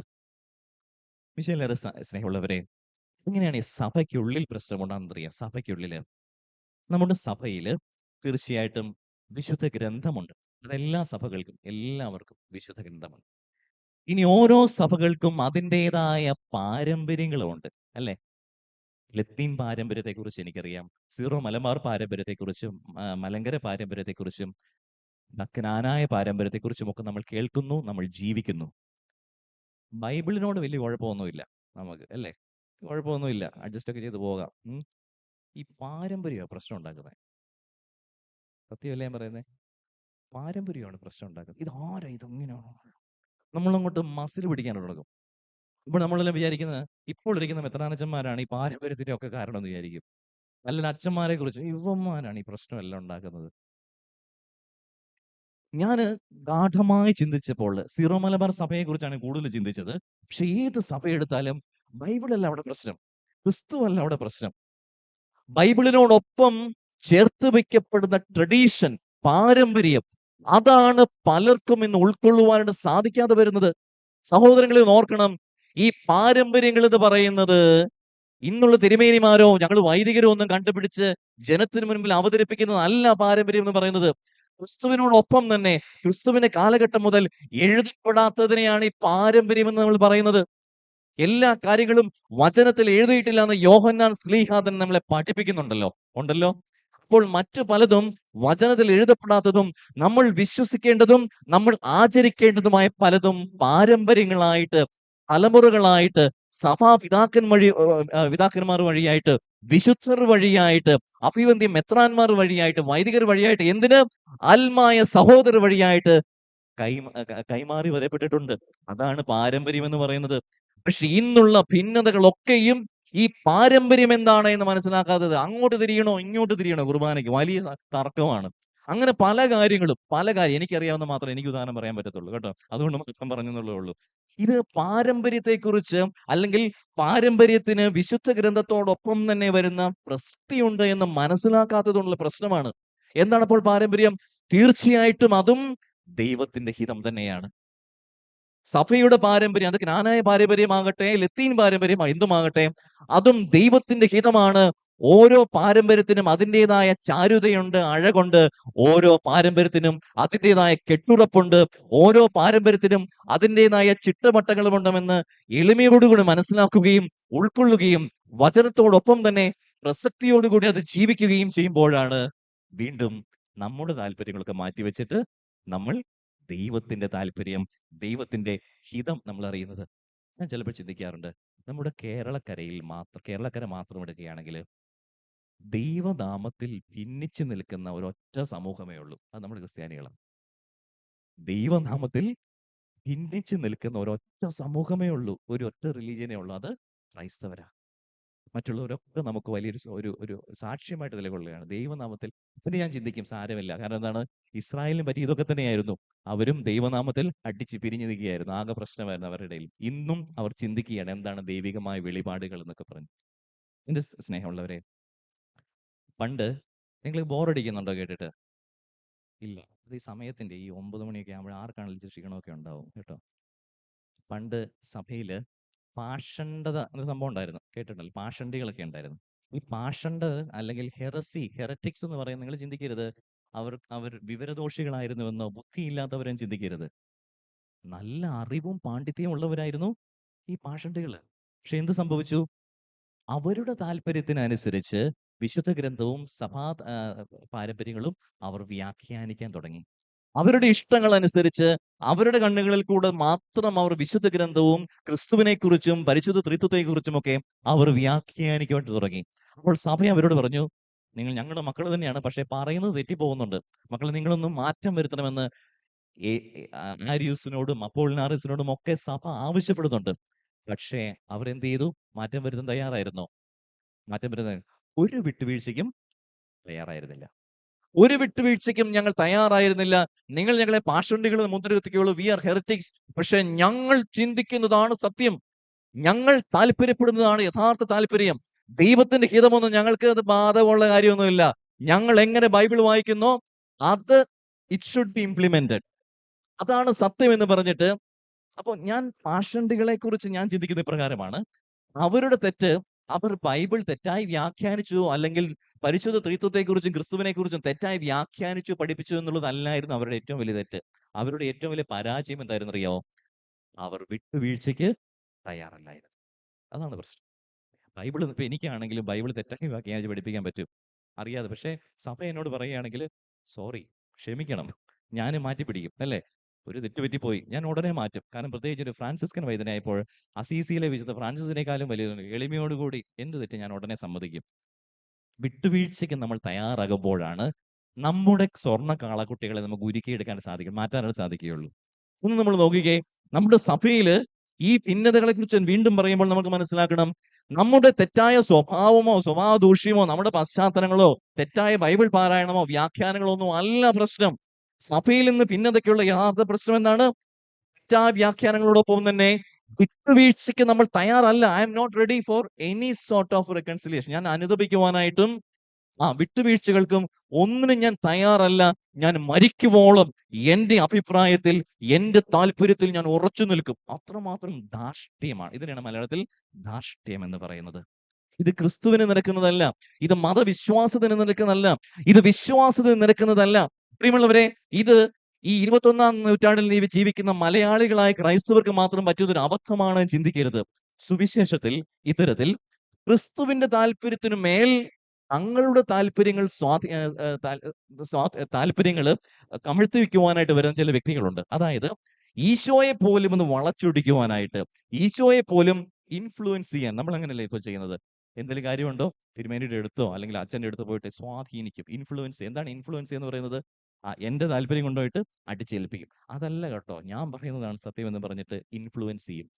ബൈബിളിലെ 1-2 ഉദാഹരണങ്ങൾ. ഈ മത്തായിയുടെ സുവിശേഷം 19-ാം അധ്യായത്തിന്റെ 16 മുതൽ തിരുവചനങ്ങളില് ധനികനായ യുവാവിനെ കുറിച്ച് നമ്മൾ കേൾക്കുന്നുണ്ട്. നിങ്ങൾ സുവിശേഷം മുഴുവൻ വായിച്ചു നോക്കിക്കൊള്ളുക. ഒരാളെ കുറിച്ച് മാത്രമാണ് ക്രിസ്തുവിന്റെ സന്നിധിയിൽ വന്നിട്ടും സങ്കടത്തോടെ മടങ്ങിയെന്ന് സുവിശേഷകന്മാർ രേഖപ്പെടുത്തിയിട്ടുള്ളത്. അതാരാണ്? ഈ ധനികനായ യുവാവാണ്. ക്രിസ്തുവിന്റെ അടുത്ത് വന്നിട്ട് അവൻ സന്തോഷത്തോടെയാണോ മടങ്ങിയത്? അല്ല. അവൻ തന്റെ താല്പര്യങ്ങളും ഒക്കെ ആയിട്ടാണ് ഈശോയുടെ അടുത്തേക്ക് കടന്നു വരുന്നത്. അപ്പോൾ ഈശോ പറയുന്നുണ്ട്, മകനെ, നിനക്കൊരു കുറവുണ്ട്, നിനക്കുള്ളതെല്ലാം വിറ്റ് ദരിദ്രർക്ക് നൽകുക. അപ്പോൾ അവന് മനസ്സിലായി തന്റെ അടവ് ഇവിടെ നടക്കില്ല. എന്തായിരുന്നു അവൻ ചെയ്യാൻ വന്നത്? അവനെല്ലാം പണം കൊണ്ട് മേടിച്ച ആളായിരുന്നു. സ്വർഗരാജ്യം പോലും പണം കൊണ്ട് നേടാമുള്ള എന്നുള്ള മിഥ്യാബോധത്തോടുകൂടി കടന്നു വന്ന് അവനോട് ഈശോ പറയുന്നുണ്ട്, നീ അനുഗമിക്കുക, നിന്റെ എല്ലാം വിറ്റിട്ട് മാത്രം നീ എന്നെ അനുഗമിക്കുക എന്ന് പറഞ്ഞപ്പോൾ അവന് മനസ്സിലായി സ്വന്തം താല്പര്യങ്ങളല്ല പ്രധാനം. എന്നാൽ അവനെ സംബന്ധിച്ചിടത്തോളം ഒരു തരത്തിലുള്ള വിട്ടുവീഴ്ചയ്ക്കും അവൻ തയ്യാറല്ലായിരുന്നു. ഇന്ന് നമ്മൾ പലരും മതവിശ്വാസികളാണ്, പള്ളിയിൽ വരുന്നവരാണ്, വിശുദ്ധ കുർബാനയിൽ പങ്കെടുക്കുന്നവരാണ്, കൂദാശകൾ സ്വീകരിക്കുന്നവരാണ്, എല്ലാം ഉണ്ട്. പക്ഷേ ഉള്ളിന്റെ ഉള്ളിൽ എവിടെയോ ഒരു അസംതൃപ്തി തളം കെട്ടി കിടക്കുന്നുണ്ട്. ഉള്ളിന്റെ ഉള്ളിൽ എവിടെയോ ഒരു സങ്കടം തളം കെട്ടി നിൽക്കുന്നുണ്ട്. ആ സങ്കടം എന്താണെന്നോ? എന്റെ താല്പര്യങ്ങൾക്ക് യാതൊരു പ്രസക്തിയുമില്ലല്ലോ, എന്റെ താല്പര്യങ്ങൾ എന്റെ ഇടവക സമൂഹത്തിൽ നിറവേറുന്നുണ്ടല്ലോ, എന്റെ താല്പര്യങ്ങള് എന്റെ കൂട്ടായ്മകളിൽ നിറവേറുന്നില്ലല്ലോ. ഇന്ന് ഈശോയെ അനുഭവിക്കാൻ കടന്നു വന്നിട്ടും സങ്കടത്തോടുകൂടി കടന്നുപോയ ആ ധനികനായ യുവാവിനെ പോലെ ഞാനും നിങ്ങളും ഉൾപ്പെടെയുള്ള പല ക്രൈസ്തവരും ഇന്നുണ്ട് എന്നുള്ളത് യാഥാർത്ഥ്യമാണ്. നോക്കുക, ഈശോയെ പോലും ഇൻഫ്ലുവൻസ് ചെയ്യാനായിട്ട് നമ്മൾ പരിശ്രമിക്കുന്നു. ഇനി വീണ്ടും ഉള്ള രസകരമായ കഥകളാണ്. അതിൽ മർക്കോസിന്റെ സുവിശേഷത്തില് സെബദീ പുത്രന്മാർ വന്നിട്ട് ഈശോയോട് പറയുന്ന ഒരു വചനമാണ്. സമയം അതിക്രമിക്കുക എനിക്കറിയാം. സെബദീ പുത്രന്മാർ പറയുന്നുണ്ട്, ശ്രദ്ധിച്ച് കേൾക്കണേ. അവര് പൊളിറ്റിക്സ് കളിക്കണം ഈശോയോട്. കർത്താവേ, മർക്കോസ് 10:35, ഞങ്ങൾ അങ്ങയോട് അപേക്ഷിക്കുന്നത് എന്തും ഞങ്ങൾക്ക് ചെയ്തു തരണമെന്ന് ഞങ്ങൾ ആഗ്രഹിക്കുന്നു. കണ്ടോ, ഇത്ര നല്ല രാഷ്ട്രീയക്കാരെ ബൈബിളിൽ നിങ്ങൾ കാണുമോ? എന്താണ് ഓരോന്ന് പറയുന്നത്? കർത്താവേ, കാര്യമൊക്കെ ശരിയാണ്, ഞങ്ങൾ ആഗ്രഹിക്കുന്നത് എന്തും നീ ഞങ്ങൾക്ക് സാധിച്ചു തരണമെന്ന് ഞങ്ങൾ ആഗ്രഹിക്കുന്നു. അവിടെ ഈശോയുടെ പേര് എത്ര തവണ? ഒരു തവണ. നീ എന്നും ഞങ്ങൾ എന്നുള്ളത് 3 തവണയുണ്ട്. ഇത് തന്നെയാണ് നമ്മുടെയൊക്കെ സഭയിൽ മുമ്പ് സംഭവിക്കുന്നത്. എന്റെ താല്പര്യം, എന്റെ ഇഷ്ടപ്രകാരം കർത്താവെ നീ സാധിച്ചു തരണമെന്ന് ഞാൻ ഉപവസിച്ച് പ്രാർത്ഥിക്കുന്നു. കാര്യങ്ങൾ നടക്കുമോ? ഇല്ല. ക്രിസ്തുവിന്റെ ഹിതം നിറവേറണം. ഇനി പത്രോസ്, എന്റെ ദൈവമേ, പത്രോസിനെ കുറിച്ച് പറയാൻ കുറേയുണ്ട്. ഒരു സുവിശേഷ പ്രഘോഷം മുഴുവൻ പത്രോസിനെ കുറിച്ച് നടത്താൻ സാധിക്കും. പത്രോസ്, ഈശോ ഓരോ അഭിപ്രായങ്ങൾ അല്ലെങ്കിൽ ഓരോ വെളിപ്പാട് റെവലേഷൻസ് നടത്തുമ്പോൾ ചാടിക്കറോ, നോ, വേണ്ട വേണ്ട വേണ്ട, നീ പറയുന്നൊന്നുമല്ല കാര്യം, എനിക്ക് നിന്നേക്കാൾ കൂടുതൽ അറിയാം അല്ലേ. മത്തായി 16:22 ഈശോ ഇങ്ങനെ പീഡാനുഭവം ഉത്ഥാനം 1-ാം പ്രവചനം, ഞാൻ മരിക്കും, ക്രൂശിതനാകും. പത്രോസ് വലിയ കാര്യമായിട്ട് തോളെ മാറ്റി നിർത്തിട്ട്, അതെ കാര്യമൊക്കെ ശരി, എനിക്ക് നിന്നേക്കാൾ എക്സ്പീരിയൻസ് ഉണ്ട്, ഇങ്ങനെ വിളിച്ചു പറയരുത് കേട്ടോ. മാറ്റി നിർത്തി ഈശോയെ ശകാരിക്കുകയും ഉപദേശിക്കുകയും ചെയ്തു. നോക്കുക, ക്രിസ്തുവിനെ പോലും സ്വാധീനിക്കുന്നു. ക്രിസ്തുവിന്റെ താല്പര്യങ്ങൾക്ക് മേല്, അവന്റെ ഹിതത്തിന്റെ മേൽ സ്വന്തം താല്പര്യം പത്രോസ് പ്രദർശിക്കുന്നു. ഇനി മാത്രമല്ല, പത്രോസിന്റെ കാൽ ഈശോ കഴുകുവാൻ തുടങ്ങി. പത്രോസ് എന്ന് പറയുന്നു, വേണ്ട വേണ്ട വേണ്ട, ഇത് നീ ചെയ്യേണ്ടതൊന്നുമല്ല. ആരുടെ താല്പര്യങ്ങൾക്കാണ് പ്രസക്തി? സെബദി പുത്രന്മാര് സ്വന്തം താല്പര്യം ക്രിസ്തുവിനെ അടിച്ചേൽപ്പിക്കുന്നു. പത്രോസ് സ്വന്തം ഹിതം ക്രിസ്തുവിനെ അടിച്ചേൽപ്പിക്കുന്നു. ധനികനായ യുവാവ് ക്രിസ്തുവിനെ പർച്ചേസ് ചെയ്യുന്നു, പണം കൊടുത്ത് വാങ്ങുവാനായിട്ട് പരിശ്രമിക്കുന്നു. എന്റെ പ്രിയമുള്ള സഹോദരങ്ങളെ, എന്റെ താല്പര്യം ഇവിടെ നടക്കണമെന്ന് ശാഠ്യം പിടിച്ചു കഴിഞ്ഞാൽ അത് നടക്കില്ല. ക്രിസ്തു വിട്ടുവീഴ്ചയ്ക്ക് തയ്യാറല്ല. നമ്മളാണ് വിട്ടുവീഴ്ചയ്ക്ക് തയ്യാറാകേണ്ടത്. ഞാൻ എൻ്റെ പട്ടം കഴിഞ്ഞിട്ട് ഒരിടത്ത് അസിസ്റ്റന്റ് വികാരിയായിട്ടിരിക്കുകയായിരുന്നു. തീർച്ചയായിട്ടും ഒരു സീറോ മലബാർ പള്ളിയിലാണ്. ശ്രദ്ധിച്ചു കേട്ടെ, രസമുള്ള കഥയാണ് കേട്ടോ, കല്ലിനെ കുറിച്ചാണ്. അപ്പോൾ വികാരിയച്ചനുണ്ട്. അപ്പോൾ ഞങ്ങളുടെ പള്ളിയുടെ അടുത്ത് തന്നെ മറ്റൊരു ക്രൈസ്തവ സമൂഹമുണ്ട്. അതാരാണെന്ന് ഞാൻ പറയില്ല, ഏതായാലും നിങ്ങളല്ല. ഒരു ക്രൈസ്തവ സമൂഹമുണ്ട്. അവരുടെ പള്ളിയും ഞങ്ങളുടെ സീറോ മലബാർ പള്ളി, നമ്മുടെ സഹോദരന്റെ അവരുടെ ദേവാലയം തൊട്ടടുത്ത് തന്നെ. ഞങ്ങൾ നല്ല സ്നേഹത്തിലാണ്. അപ്പോൾ ഈ രണ്ട് ഇടവകകളുടെയും സെമിത്തേരി രണ്ട് വശത്ത് റോഡിനക്കരെയാണ്. രണ്ടുപേരുടെയും സെമിത്തേരിയിലേക്ക് പോകുന്നത് ഒരേ വഴിയിലൂടെയാണ്, കോമൺ റോഡ്, രണ്ട് സെമിത്തേരി. എന്തോ പറഞ്ഞ് അൽമായ സഹോദരങ്ങൾ തമ്മിൽ അങ്ങോട്ടും കശപിശയായി, ആകെ പ്രശ്നമായി. റോഡിനെ ചൊല്ലി എന്തോ തർക്കമായിരുന്നു. ഒടുവിൽ പോലീസ് രണ്ട് വികാരിച്ചന്മാരെയും കൂടെ പോലീസ് സ്റ്റേഷനിലേക്ക് വിളിപ്പിച്ചു. ഞാനും കൂടെ പോയി, കുപ്പായ കേട്ട് പോയി പോലീസ് സ്റ്റേഷനിലേക്ക് നിൽക്കുക. വികാരിച്ചവർക്ക് രണ്ടുപേർക്ക് സീറ്റ് കൊടുത്തു. എന്നെ ഒന്ന് പ്രായം തോന്നില്ല, നീ അവിടെ നിൽക്കാൻ പറഞ്ഞു. സീറ്റ് കിട്ടിയില്ല, സാരമില്ല. അപ്പോൾ വികാരിച്ചന്മാർ അങ്ങോട്ടും ഇങ്ങോട്ടും ഒക്കെ അവർ രമ്യതയിലായിരുന്നു. അവര് പറഞ്ഞു, സാറേ, പോലീസിനോട് പറഞ്ഞു, സാറേ ഇത് ഞങ്ങൾ പരിഹരിച്ചോളാം, കുഴപ്പമില്ല എന്ന് പറഞ്ഞിട്ട് രണ്ട് വികാരിച്ചവനും പതുക്കെ കസേരയിൽ എഴുന്നേറ്റപ്പോഴത്തേക്കും മറ്റേ ഇടവകയിലെ മറ്റ് സമുദായത്തിലെ കുറെ അൽമായ സഹോദരങ്ങൾ കയറി വന്നു. പാതി എണീറ്റ വികാരിച്ചനെ അമ്മഴത്തി കസേരയോട് ഞെക്കി പിടിച്ചു. എന്നിട്ട് ഞങ്ങളുടെ വികാരിച്ചനോട് അവര് പറഞ്ഞു, ഞങ്ങളുടെ ഇടവകയിലെ കാര്യം ഞങ്ങളാ തീരുമാനിക്കുന്നേ, അച്ഛനല്ല എന്ന് പറഞ്ഞു. എന്താ പറഞ്ഞേ? ഞങ്ങളുടെ ഇടവകയിലെ കാര്യം ഞങ്ങളാ തീരുമാനിക്കുന്നേ, അച്ഛനല്ല. എന്നിട്ട് അമഴ്ത്തി പിടിച്ചു, അനങ്ങി പോരോ, യു ആർ അണ്ടർ അറസ്റ്റ്. എൻ്റെ സഹോദരങ്ങളെ, ഞാൻ ആ സമയം സെമിത്തേരിയെ കുറിച്ചും ആ വഴിയെക്കുറിച്ചൊക്കെ മറന്നുപോയി. ഞാൻ ചിന്തിക്കുകയാണ്, എന്താണ് നമ്മുടെ മതാത്മകത, വിശ്വാസത ഒക്കെ പറയുന്നത് എന്താണ്? ഞങ്ങളുടെ ഇത് തന്നെയാണ് സെബദി പുത്രന്മാരും പറയുന്നത്. ഞങ്ങൾ ഉദ്ദേശിക്കുന്നത് കാര്യം ഞങ്ങൾ നടത്തിത്തരും, ഞങ്ങൾ ആഗ്രഹിക്കുന്നു. അച്ഛൻ അവിടെ ഇരിക്കുക, അല്ലെങ്കിൽ ക്രിസ്തു അവിടെ ഇരിക്കുക, ഈശോ അവിടെ മാറിയിരിക്കുക, ഞങ്ങൾ നടത്തിക്കൊള്ളാം, പള്ളിയും പട്ടക്കാരും കാര്യങ്ങളൊക്കെ ഞങ്ങൾ നടത്തിക്കൊള്ളാന്നേ. ഈ ധാർഷ്ട്യം ചിലപ്പോൾ ഞങ്ങൾ പുരോഹിതരിലുമുണ്ട്, ഇല്ലെന്ന് പറയുന്നില്ല. ഇതേ ധാർഷ്ട്യം അൽമായ സഹോദരങ്ങളിലുമുണ്ട്, ഇതേ ധാർഷ്ട്യം ആരിലും ഉണ്ടാകാം. ക്രിസ്തുവിനെ മാറ്റി നിർത്തിക്കൊണ്ട്, ക്രിസ്തുവിനെ ചവിട്ടി അമർത്തിക്കൊണ്ട്, പണ്ട് വാമനനെ മഹാബലി ചവിട്ടി താഴ്ത്താണ് അങ്ങോട്ടേക്ക്. ചവിട്ടി താഴ്ത്തിയിട്ട് എന്റെ ഹിതം നിറവേറണം, എന്റെ ഇഷ്ടം നിറവേറണം, അല്ലെങ്കിൽ ഞങ്ങളൊരു ലോബിയാണ്, ഞങ്ങൾ തകർക്കാൻ ആരാടാ ഉള്ളത്?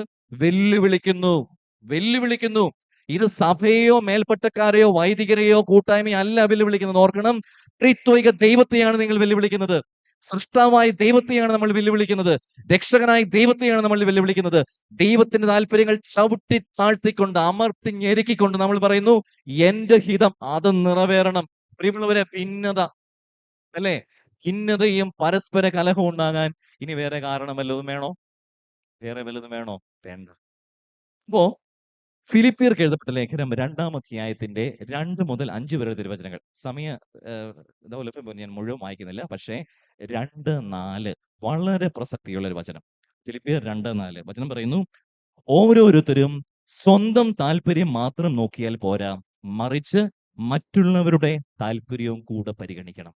എന്താ പൗലോസ് പറയുന്നത്? ഓരോരുത്തരും സ്വന്തം താല്പര്യം മാത്രം നോക്കിയാൽ പോരാ, മറിച്ച് മറ്റുള്ളവരുടെ താല്പര്യം, അതായത് കൂട്ടായ്മയുടെ താല്പര്യം കൂടി പരിഗണിക്കണം. ഞാൻ ക്നാനായ സമൂഹത്തിൽ ഒരു അംഗമാണെങ്കിൽ എന്റെ താല്പര്യം മാത്രം പ്രതിഷ്ഠിക്കുവാനായിട്ട് ഞാൻ ഇങ്ങോട്ട് കടന്നു വരുന്നത് തെറ്റാണ്. മറിച്ച് ദൈവഹിതം കൂട്ടായ്മയിലൂടെ തിരിച്ചറിയുക. To know the will of God from the community. ഞാൻ കത്തോലിക്ക ഇടവകളിൽ പോകുമ്പോൾ ഞാൻ പറഞ്ഞു കൊടുക്കും, നമ്മൾ സഹോദരങ്ങളെ കുർബാന, ഞങ്ങളുടെ ചേട്ടത്തിമാരൊക്കെ പറയുന്നത് ഇങ്ങനെ, ഞങ്ങൾ കുർബാന കാണാൻ വന്നു. എന്തിനാ പള്ളി പോകുന്ന അമ്മച്ചി? കുർബാന കാണാൻ വന്നു. ഞാൻ പറയും, നിങ്ങൾ കുർബാന കാണാനോ കുർബാന കൂടാനോ മാത്രമല്ല പോകുന്നത്. കുർബാന മാത്രമല്ല, കൂദാശകളുമുണ്ട്. കൂദാശകൾ മാത്രമല്ല, കൂദാശകളും കൂട്ടായ്മയും ചേരുന്നതാണ് ഒരിടവക എന്ന് പറയുന്നത്. എന്താണ് ഇടവകയുടെ നിർവചനം, അല്ലെങ്കിൽ ഒരു തരത്തിലുള്ള ഒരു വിശ്വാസ ഗണത്തിന്റെ നിർവചനം എന്ന് പറയുന്നത്? കൂദാശയും കൂട്ടായ്മയും രണ്ടും വേണം. രണ്ടും ഒത്തൊരുമിച്ച് വരുമ്പോഴാണ് അതൊരു വിശ്വാസികളുടെ സമൂഹമായിട്ട് മാറുന്നത്, ഇടവകയായിട്ട് മാറുന്നത്, ഒരു രൂപത അല്ലെങ്കിൽ ഭദ്രാസനമായിട്ട് മാറുന്നത്. അല്ലാതെ എന്റെ ഹിതം നിറവേറണമെന്ന് പറയുമ്പോൾ കൂട്ടായ്മ ഇല്ലാതാകുന്നു. കൂദാശകളിലൂടെ നമുക്ക് ലഭിക്കേണ്ട ദൈവികമായ കൃപാവരങ്ങൾ ഇല്ലാതാകുന്നു. ചിലപ്പോൾ ചില ചേട്ടന്മാർക്ക് ഒരു പ്രശ്നമുണ്ട്, എവിടെയും ചാടിക്കറി അഭിപ്രായം പറയുന്നവര്. അമ്മമാരും ഉണ്ടോ കേട്ടോ, അത് വീട്ടിലാണെന്ന് മാത്രമേ ഉള്ളൂ അല്ലേ? ഒരിടവകയില് അവിടെ ഞാൻ സഹായിയായിട്ടുണ്ടായിരുന്നു. ഒരിടവകയില് ഒരു ചേട്ടനുണ്ട്. പള്ളിയിലച്ഛൻ എന്ത് പറഞ്ഞാലും ഓപ്പോസിറ്റ് പറയും. ഈ ചേട്ടനെ കൊണ്ട് ഇടവകക്കാരും പൊറുതിമുട്ടി. അച്ഛൻ എന്ത് പറയുന്നു, പറ്റില്ല പറ്റില്ല, നേരെ എന്താ പറയാ, ഓപ്പോസിറ്റ് പറയും. അപ്പൊ അച്ഛൻ പറയാണ്, ഇങ്ങനെ കൺവെൻഷൻ നമ്മൾ ആലോചിച്ചല്ലോ. വേണ്ട വേണ്ട, കൺവെൻഷൻ ഒന്നും വേണ്ടത് ചേട്ടൻ പറയും. നല്ല ആധികാരികമായിട്ട് പറയും. പുള്ളിക്ക് കുറെ സപ്പോർട്ടുകാരും ഉണ്ട്. ഇനി കൺവെൻഷൻ വേണ്ട എന്ന് പറഞ്ഞാലോ ചേട്ടൻ പറയും, അതൊന്നും പറ്റില്ല, കൺവെൻഷൻ തീർച്ചയായിട്ടും വേണം. അങ്ങനെ പറയുന്നൊരു ചേട്ടൻ. അപ്പൊ ഇദ്ദേഹത്തെ കൊണ്ട് പൊറുതി മുട്ടി കഴിഞ്ഞപ്പോൾ അച്ഛനെ ഈ വികാരിച്ചൻ എന്നോട് പറഞ്ഞു, എൻ്റെ ശിവനച്ഛൻ, ഇങ്ങനെ ഒരു കഥാപാത്രം എൻ്റെ ഇടവകയിലുണ്ട്. അപ്പൊ ഞാൻ പറഞ്ഞു, അച്ഛൻ്റെ കാര്യം ചെയ്യും. അപ്പൊ അച്ഛൻ പറയാം, എനിക്ക് തിരുനാളിനെ കുറിച്ച് പ്ലാൻ ചെയ്യണം, എന്ത് പറഞ്ഞാലും ഇദ്ദേഹം എതിർക്കും. ഞാൻ പറഞ്ഞു, അച്ഛൻ നേരെ ഓപ്പോസിറ്റ് പറയും. അച്ഛൻ നേരെ വിപരീതമായിട്ടുള്ളത് പറയാം. അപ്പം പുള്ളിക്കാരൻ എന്ത് പറയും, അപ്പം പിറ്റേ ആഴ്ചത്തെ പാരിഷ് കൗൺസിൽ മീറ്റിംഗ് നടക്കുകയാണ്. യോഗത്തിൽ എല്ലാവരും വന്നിരുന്നു. അച്ഛൻ പറഞ്ഞു, ഈ കൊല്ലം നമുക്ക് തിരുനാൾ വേണ്ട എന്ന് ഞാൻ ചിന്തിക്കുകയാണ്. അപ്പൊ ചേട്ടൻ അതൊന്നും പറ്റില്ല, തിരുനാൾ തീർച്ചയായിട്ടും നടത്തിയിരിക്കണം. അങ്ങനെ പുള്ളിക്ക് സ്വഭാവമായിട്ട് മാറിയിരിക്കുക. അച്ഛന് സന്തോഷമായി, അതിന് പെർമിഷൻ കിട്ടി കാരണവരുടെ ഇന്ന്. എന്തിനാണ്? തിരുനാൾ നടത്താനായിട്ട്. രണ്ടാമത് അച്ഛൻ പറഞ്ഞു, ഇക്കൊല്ലം നമുക്ക് വളരെ ലളിതമായിട്ട് നടത്താം, ബാൻഡ് സെറ്റ് വേണ്ട, പാട്ട് വേണ്ട, വളരെ ഡ്രൈ ആയിട്ട്. പൈസ അതൊന്നും പോരാ, ബാൻഡ് സെറ്റ് വേണം, നാടകം നടത്തണം, ഗാനമേള വേണം. ഇതൊക്കെ വേണമെന്ന് പറഞ്ഞ ചേട്ടൻ എന്ത് പറയും? വേണ്ട വേണ്ട വേണ്ട, എന്തിനു വെറുതെ. ഈ നമ്മുടെ നാട്ടിലൊക്കെ ചില പിന്തിരിപ്പന്മാരുടെ, യൂദാസിന്റെ അതേ സ്വഭാവമുള്ളത്. എന്താ പ്രശ്നം അറിയോ? എന്താ യൂദാസിന്റെ സ്വഭാവം അറിയോ? വെറുതെ പറയുന്നല്ല. യൂദാസ് ആ സ്ത്രീ ഈശോയുടെ കാല് കഴുകാമെന്നപ്പോ എന്താ പറഞ്ഞത്? എന്തിനാ വെറുതെ ഇത്രയും പൈസ ചെലവാക്കുന്നത്, അല്ലേ? എന്തിനാ ഇത്ര വെറുതെ പൈസ ചെലവാക്കുന്നത്? ഇതൊക്കെ പാവങ്ങൾക്ക് കൊടുത്തുകൂടെ? എന്തൊരു സ്നേഹം പാവങ്ങളോട്. എല്ലാ ഇടവകയിലും കാണും ഈ പ്രോഡക്റ്റുകൾ, ഇങ്ങനത്തെ കുറെ പാർട്ടീസ്. എന്തിനാ ഇങ്ങനെ പൈസ ചെലവാക്കുന്നത്? ഇതൊക്കെ കൊണ്ടുപോയി പാവങ്ങൾക്ക് കൊടുത്തുകൂടെ? എന്നാൽ ഈ പാർട്ടി പാവങ്ങൾക്ക് വല്ലതും കൊടുക്കാറുണ്ടോ? ഒന്നും കൂടെ. അത് ഞാൻ പറയും, നമ്മുടെ ഇടവകളിലൊക്കെ നമ്മൾ ആഘോഷങ്ങൾ നടത്തണം. കാരണം ദൈവാരാധനയ്ക്ക് വേണ്ടി കുറച്ച് പണം മുടക്കണം എന്ന അഭിപ്രായമുള്ളവനാണ് ഞാൻ. കാരണം പണം മുടക്കിയാൽ അതിലൂടെ കൂടുതൽ പാവങ്ങളെ സഹായിക്കാനുള്ള സാധ്യത. ഈ കൺവെൻഷൻ തന്നെ അതിന് വലിയൊരു മികച്ച ഉദാഹരണമാണ്. അപ്പോ ഇങ്ങനെ പിന്തിരിപ്പന്മാര്, അവരുടെ മധ്യസ്ഥരാണ് ഞാൻ കരുതുന്ന ആരാണ്? യൂദാസാണ്. കാരണം അവരുടെ ഉള്ളിലെ ആഗ്രഹം എന്ന് പറയുന്നത് എല്ലാം നശിപ്പിക്കുക എന്നുള്ളതാണ്, അല്ലെ? എന്തിനേയും നശിപ്പിക്കുക, എല്ലായിടത്തും സ്വന്തം സ്വാർത്ഥ താല്പര്യങ്ങൾ, സ്ഥാപിത താല്പര്യങ്ങൾ അടിച്ചേൽപ്പിക്കുന്ന ഒരു സ്വഭാവം. വളരെ സ്നേഹമുള്ളവരെ, ക്രിസ്തുവിനെയാണ് നമ്മൾ സ്വീകരിക്കേണ്ടത്. നമ്മുടെ കൂട്ടായ്മയിൽ, നമ്മുടെ ഇടവകയിലൊക്കെ പ്രതിഷ്ഠിക്കേണ്ടതും ആരാധിക്കേണ്ടതും ഈശോനാഥനെയാണ്, ഈശോയുടെ ഇഷ്ടങ്ങളെയാണ്, ഈശോയുടെ താല്പര്യങ്ങളെയാണ്. എന്ന് വെച്ച് അഭിപ്രായങ്ങൾ വേണ്ടെന്ന് വയ്ക്കുകയല്ല. അഭിപ്രായങ്ങൾ വേണം. ഓരോ വ്യക്തികൾക്കും, നമുക്ക് എല്ലാവർക്കും സ്വന്തമായ അഭിപ്രായങ്ങളും സ്വന്തമായ താല്പര്യങ്ങളുമുണ്ട്. പക്ഷേ അത് കൂട്ടായ്മയുടെ താല്പര്യം അല്ല എന്ന് മനസ്സിലാക്കുന്ന പക്ഷത്തില് പിന്തിരിയണം. എന്നിട്ട് പറയണം, ഞാൻ കൂട്ടായ്മയോട് ഒപ്പം നിലനിൽക്കുമെന്ന്. നമുക്ക് എത്ര സമയം കൂടെ പോകാൻ പറ്റും? ഒരു മടുത്തെന്ന് പറയുന്നത്, ഇങ്ങനെ എടുത്തിട്ട് നിർത്താൻ അല്ലേ? 9 മണി വരെ പോയാലോ? ഞാൻ മൂലമല്ല, ഞാൻ രാവിലെ വന്നതാ കേട്ടോ. സ്നേഹമുള്ളവരെ, ഈ പ്രശ്നം, അതായത് ഈ കൂട്ടായ്മയുടെ പ്രശ്നം, കൂട്ടായ്മ തലത്തിൽ മാത്രം നിർത്തുന്നതല്ല. ഇത് നമ്മുടെ കുടുംബങ്ങളിൽ ഈ പ്രശ്നം എന്താണെന്നറിയോ? സ്വന്തം താല്പര്യം മാത്രം. സ്വന്തം താല്പര്യം മാത്രം. ചിലപ്പോൾ ചില വിവാഹ ജീവിതങ്ങൾ ഞാൻ ശ്രദ്ധിക്കാറുണ്ട്. ഇന്ന് കെട്ടിക്കയറി വരുന്ന പെൺകുട്ടികൾക്കൊക്കെ കെട്ടിയവന്റെ വീട്ടിലെ പലരെയും ഉൾക്കൊള്ളാനായിട്ട് ഭയങ്കര ബുദ്ധിമുട്ടാണ്. പണ്ടത്തെ പോലെയൊന്നും അല്ല, അല്ലേ? അമ്മായിയപ്പനെ, അമ്മായിയമ്മയൊക്കെ ഒന്ന് ഉൾക്കൊള്ളാനായിട്ട് പഴയതിനെ മറന്ന്, സ്വന്തം താല്പര്യങ്ങളൊക്കെ മറന്ന്, സ്വന്തം പപ്പയുടെയും മമ്മിയുടെയും കൂടെ അല്ല, മറ്റൊരു പപ്പയുടെ, എൻ്റെ പുതിയ അപ്പന്റെയും അമ്മയുടെയും കൂടെയാണ് ജീവിക്കുന്നത് എന്നൊരു തിരിച്ചറിവില്ലാതെ പോകുന്ന പെൺമക്കളുണ്ട്. ഇനി അത് മാത്രമല്ല, വിവാഹം ചെയ്തൊരു പെൺകുട്ടിയെ വീട്ടിലേക്ക് അടുത്തേക്കോട്ട് വരുമ്പോഴത്തേക്കും അവളുടെ സ്നേഹം, അവളുടെ താല്പര്യങ്ങൾ, അവളുടെ ഇഷ്ടങ്ങൾ മനസ്സിലാക്കാൻ പറ്റാതെ പോകുന്ന, എന്നോട് ഒരാൾ പറഞ്ഞതുപോലെ പോകുന്ന ചില ഭർത്താക്കന്മാരുമുണ്ട്. ഒരു സ്നേഹവുമില്ല, ഒരു വികാരവുമില്ല, ഇങ്ങനെ മുഷ്ടി ചുരുട്ടി ഇപ്പോഴും കണ്ണു ചുരുട്ടി ഇങ്ങനെ നിൽക്കും. എന്നോടൊരു സഹോദരി നാളെ പറഞ്ഞു, എൻ്റെ അച്ഛാ, എൻ്റെ ഭർത്താവ് അടൂർ ഗോപാലകൃഷ്ണനെ പോലെയാന്ന് പറഞ്ഞു. ഞാൻ ചോദിച്ചു, അതെന്താ അടൂർ ഗോപാലകൃഷ്ണൻ? അവാർഡ് പടമാന്ന് പറഞ്ഞു ചേട്ടൻ. ചിരിക്കില്ല, ചായ കൊടുത്തു കഴിഞ്ഞാൽ ഇങ്ങനെ കുടിക്കും, ഒന്നുമില്ല. പത്രം മലയാള മനോരമ നടക്കുന്ന ഒരു ലാസ്റ്റ് ചരമകോളം വരെ മുഴുവൻ വായിച്ചു തീർക്കും. സംസാരിക്കാറില്ല, മിണ്ടാട്ടമില്ല, ഉരിയാട്ടമില്ല, ഒരു സ്നേഹവും ഇല്ല. എൻ്റെ താല്പര്യങ്ങൾക്ക് യാതൊരു പ്രസക്തിയുമില്ല. അച്ഛാ, എനിക്ക് രോഗം വന്നപ്പോൾ പോലും അയലോക്കത്തെ ഒരു ചേട്ടത്തി അച്ഛാ എന്നെ ആശുപത്രിയിൽ കൊണ്ടുപോയത്. നോക്കിക്കേ, ഭാര്യയുടെ താല്പര്യങ്ങൾ, ഭാര്യയുടെ ഇഷ്ടങ്ങൾ, ഭാര്യയുടെ ആഗ്രഹങ്ങൾ ഒന്നും നടത്തി കൊടുക്കുവാനായിട്ട് ഈ അവാർഡ് പടങ്ങളെ പോലെ മുഷ്ടി ചുരുട്ടിരിക്കുന്ന നമുക്ക് എന്തുകൊണ്ട് സഹോദരങ്ങളെ കഴിയാതെ പോകുന്നു? സഹോദരിമാർക്കുള്ള ഇതേ തന്നെ പ്രശ്നം തന്നെ. ചിലപ്പോൾ ഭർത്താക്കന്മാരൊക്കെ രാവിലെ തൊട്ട് വൈകുന്നേരം വരെ കഷ്ടപ്പെട്ട് പണിത് തിരിച്ചു വീട്ടിൽ വരുമ്പോഴത്തേക്കും ഇങ്ങനെ മോന്തയും വീർപ്പിച്ചിരിക്കുന്ന സഹോദരിമാരെ ഇഷ്ടം പോലെ കാണുവാനായിട്ട് സാധിക്കും. എന്നോടൊരു സഹോദരൻ പറഞ്ഞു, അയാൾക്ക് വെരിക്കോസിന്റെ പ്രശ്നമായിരുന്നു. എണീക്കാൻ പറ്റത്തില്ല, ബാത്റൂമിൽ പോകാൻ ഭാര്യയോട് പറഞ്ഞു, ഇടിയനൊന്ന് ആശുപത്രി കൊണ്ടുപോയി. എല്ലാവരും പ്രശ്നം എന്നറിയോ? രണ്ടുപേര് രണ്ട് പാർട്ടിക്കാരായിരുന്നു അത്രേ. ചേട്ടൻ UDF അനുഭാവിയും ചേട്ടത്തി LDF അനുഭാവിയായിരുന്നു. കൊണ്ടുപോയി. സത്യം, ഇത് ഇന്ന് നമ്മുടെ കുടുംബങ്ങളിൽ നടക്കുന്ന കാര്യമാണ്. എന്റെ താല്പര്യങ്ങൾക്ക് വിപരീതമായിട്ട് നിൽക്കുന്ന എന്റെ ഭർത്താവ്, അത് പാർട്ടിയുടെ അടിസ്ഥാനത്തിലാകട്ടെ, കുടുംബ പ്രശ്നത്തിന്റെ അടിസ്ഥാനത്തിലാകട്ടെ, എന്നോട് ചേർന്ന് നിൽക്കുന്നില്ലെങ്കിൽ, എന്റെ താല്പര്യത്തോട് ചേർന്ന് നിൽക്കൽ ഞാൻ നോക്കില്ല. എന്നിട്ട് ആ വെരിക്കോസ് രോഗി എന്നോട് പറയാം, അച്ഛാ, തൊട്ടടുത്ത വീട്ടിലെ ഓട്ടോറിക്ഷ ഡ്രൈവർ, പാവം പയ്യൻ, അവനെ എന്നെ ആശുപത്രി കൊണ്ടുപോയതും ബൈസ്റ്റാൻഡറായിട്ട് കൂടെ നിന്നതെന്ന്. സ്നേഹമുള്ളവരെ, ഈ താല്പര്യങ്ങളൊക്കെ ഭാര്യ ഭർത്തൃ ജീവിതത്തില് നമ്മൾ പലതിനെയും വേണ്ട എന്ന് വെക്കണം. ഒരു രസകരമായ ഒരു കഥ കേട്ടത് ഇപ്രകാരമാണ്.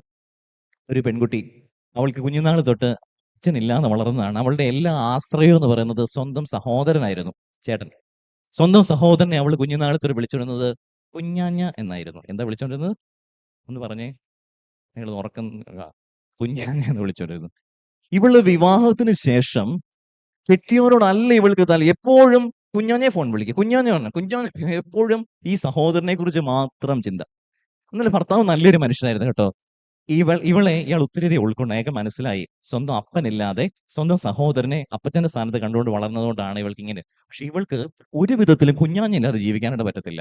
രാവിലെ കുഞ്ഞാഞ്ഞെ വിളിക്കും, വൈകുന്നേരം കുഞ്ഞാഞ്ഞെ വിളിക്കും. ഒടുവില് ഭർത്താവ് ഒരു ദിവസം ചിന്തിച്ചു, എനിക്ക് ഒരു ഓട്ടോ എടുത്തേക്കാം ജീവിത മാർഗമായിട്ട്. പുള്ളിയോട് പറഞ്ഞു, ഓട്ടോറിക്ഷ കിടക്കുന്നുണ്ടോ? കൊള്ളാം, വണ്ടിക്ക് എന്ത് പേരിടണം? കുഞ്ഞാഞ്ഞ എക്സ്പ്രസ്. ഇയാൾ കുറെ നാൾ കുഞ്ഞാഞ്ഞ ഓടിച്ചുകൊണ്ട് നടന്നു. അത് അവസാനം പരാജയമായിട്ട് നിർത്തി. കുറച്ചു നാൾ ഇയാൾ പ്ലാൻ ചെയ്തു, ഒരു പന്നിക്കട തുടങ്ങിയേക്കാം, പിഗ് സ്റ്റോൾ. അപ്പോഴത്തേക്കും പന്നിയുടെ പടം, കുഞ്ഞാഞ്ഞ പിഗ് സ്റ്റോൾ. ബെഞ്ചിരിപ്പിന് വന്നു, കുഞ്ഞാഞ്ഞനെ വിളിച്ചു. ഇയാളുടെ പടം അല്ല, ഇയാളല്ല, പന്നിയുടെ പടം, ഇയാളുടെ പേര്. നീ എന്നെ നാറ്റിക്കാൻ വേണ്ടി തന്നെയാണോടി? സ്നേഹമുള്ളവർ, നമുക്ക് പലപ്പോഴും നമ്മുടെ താല്പര്യങ്ങളെ വേണ്ട എന്ന് വെക്കുവാനായിട്ട്, ഇതൊരു തമാശ കഥയാണെന്ന് തോന്നിക്കഴിഞ്ഞാൽ പോലും അവിടെ ഒരു സത്യമുണ്ടല്ലേ. ചിലപ്പോൾ ആ ഭർത്താവിന് ഇത് മതി വീട്ടിൽ വലിയ പ്രശ്നം ഉണ്ടാകാനായിട്ട്. ഞാൻ നിന്റെ ഭർത്താവ് ഇവിടെ നിൽക്കി, എന്തിനാ എപ്പോഴും വീട്ടുകാരെ കുറിച്ച് ചിന്തിച്ചുകൊണ്ടിരിക്കുന്നത്? അല്ലേ, എപ്പോഴും വീട്ടുകാരെ കുറിച്ച് ചിന്തിച്ചുകൊണ്ടിരിക്കുന്നത്. എന്റെ ആശ്രമത്തിലുള്ള മറ്റൊരു വൈദികൻ പറയുകയായിരുന്നു, അച്ഛന്റെ സ്വന്തം ജ്യേഷ്ഠനെ കുറിച്ച് പറയുക. ഈ പറഞ്ഞാൽ അദ്ദേഹം ഒരു ഓട്ടോറിക്ഷ ഡ്രൈവർ, അച്ഛന്റെ ജ്യേഷ്ഠൻ. നല്ല മനുഷ്യനാണ്, വീട്ടിലെ കാര്യം എല്ലാം നോക്കിയാണ്. പക്ഷെ പുള്ളിക്ക് ഒരു താല്പര്യം, അല്ലെങ്കിൽ പുള്ളിക്ക് ഒരു ധാർഷ്ട്യാണ്. എന്നറിയോ?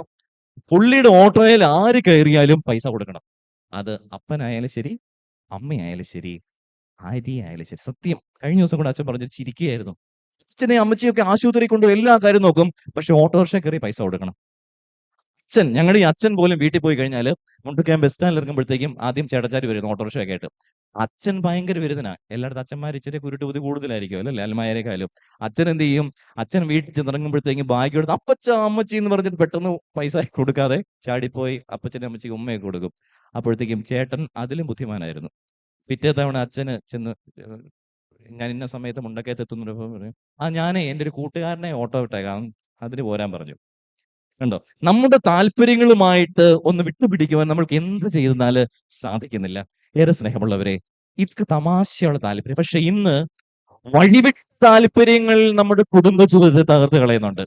എന്താണ് വഴിവിട്ട താല്പര്യങ്ങൾ? കൗൺസിലിംഗ് നടത്തുന്ന കുറേയധികം സഹോദരന്മാരെ എനിക്കറിയാം ധ്യാന കേന്ദ്രങ്ങളിൽ. അവർ പറയുന്നത്, കൗൺസിലിങ്ങിന് വരുന്ന 4 പേരിൽ 3 പേർക്കും വിവാഹേതര ബന്ധങ്ങളുണ്ടെന്നാണ് പറയുന്നത്. ഇന്ന് കുടുംബ പ്രശ്നങ്ങളുടെയൊക്കെ വലിയൊരു കാരണം എന്ന് പറയുന്നത് എന്റെ താല്പര്യങ്ങൾ എന്റെ ഭർത്താവിൽ നിന്നും എന്റെ മക്കളിൽ നിന്നുമൊക്കെ മാറി മറ്റാരിലേക്കോ ഞാൻ ഡൈവേർട്ട് ചെയ്ത് വിടുന്നു.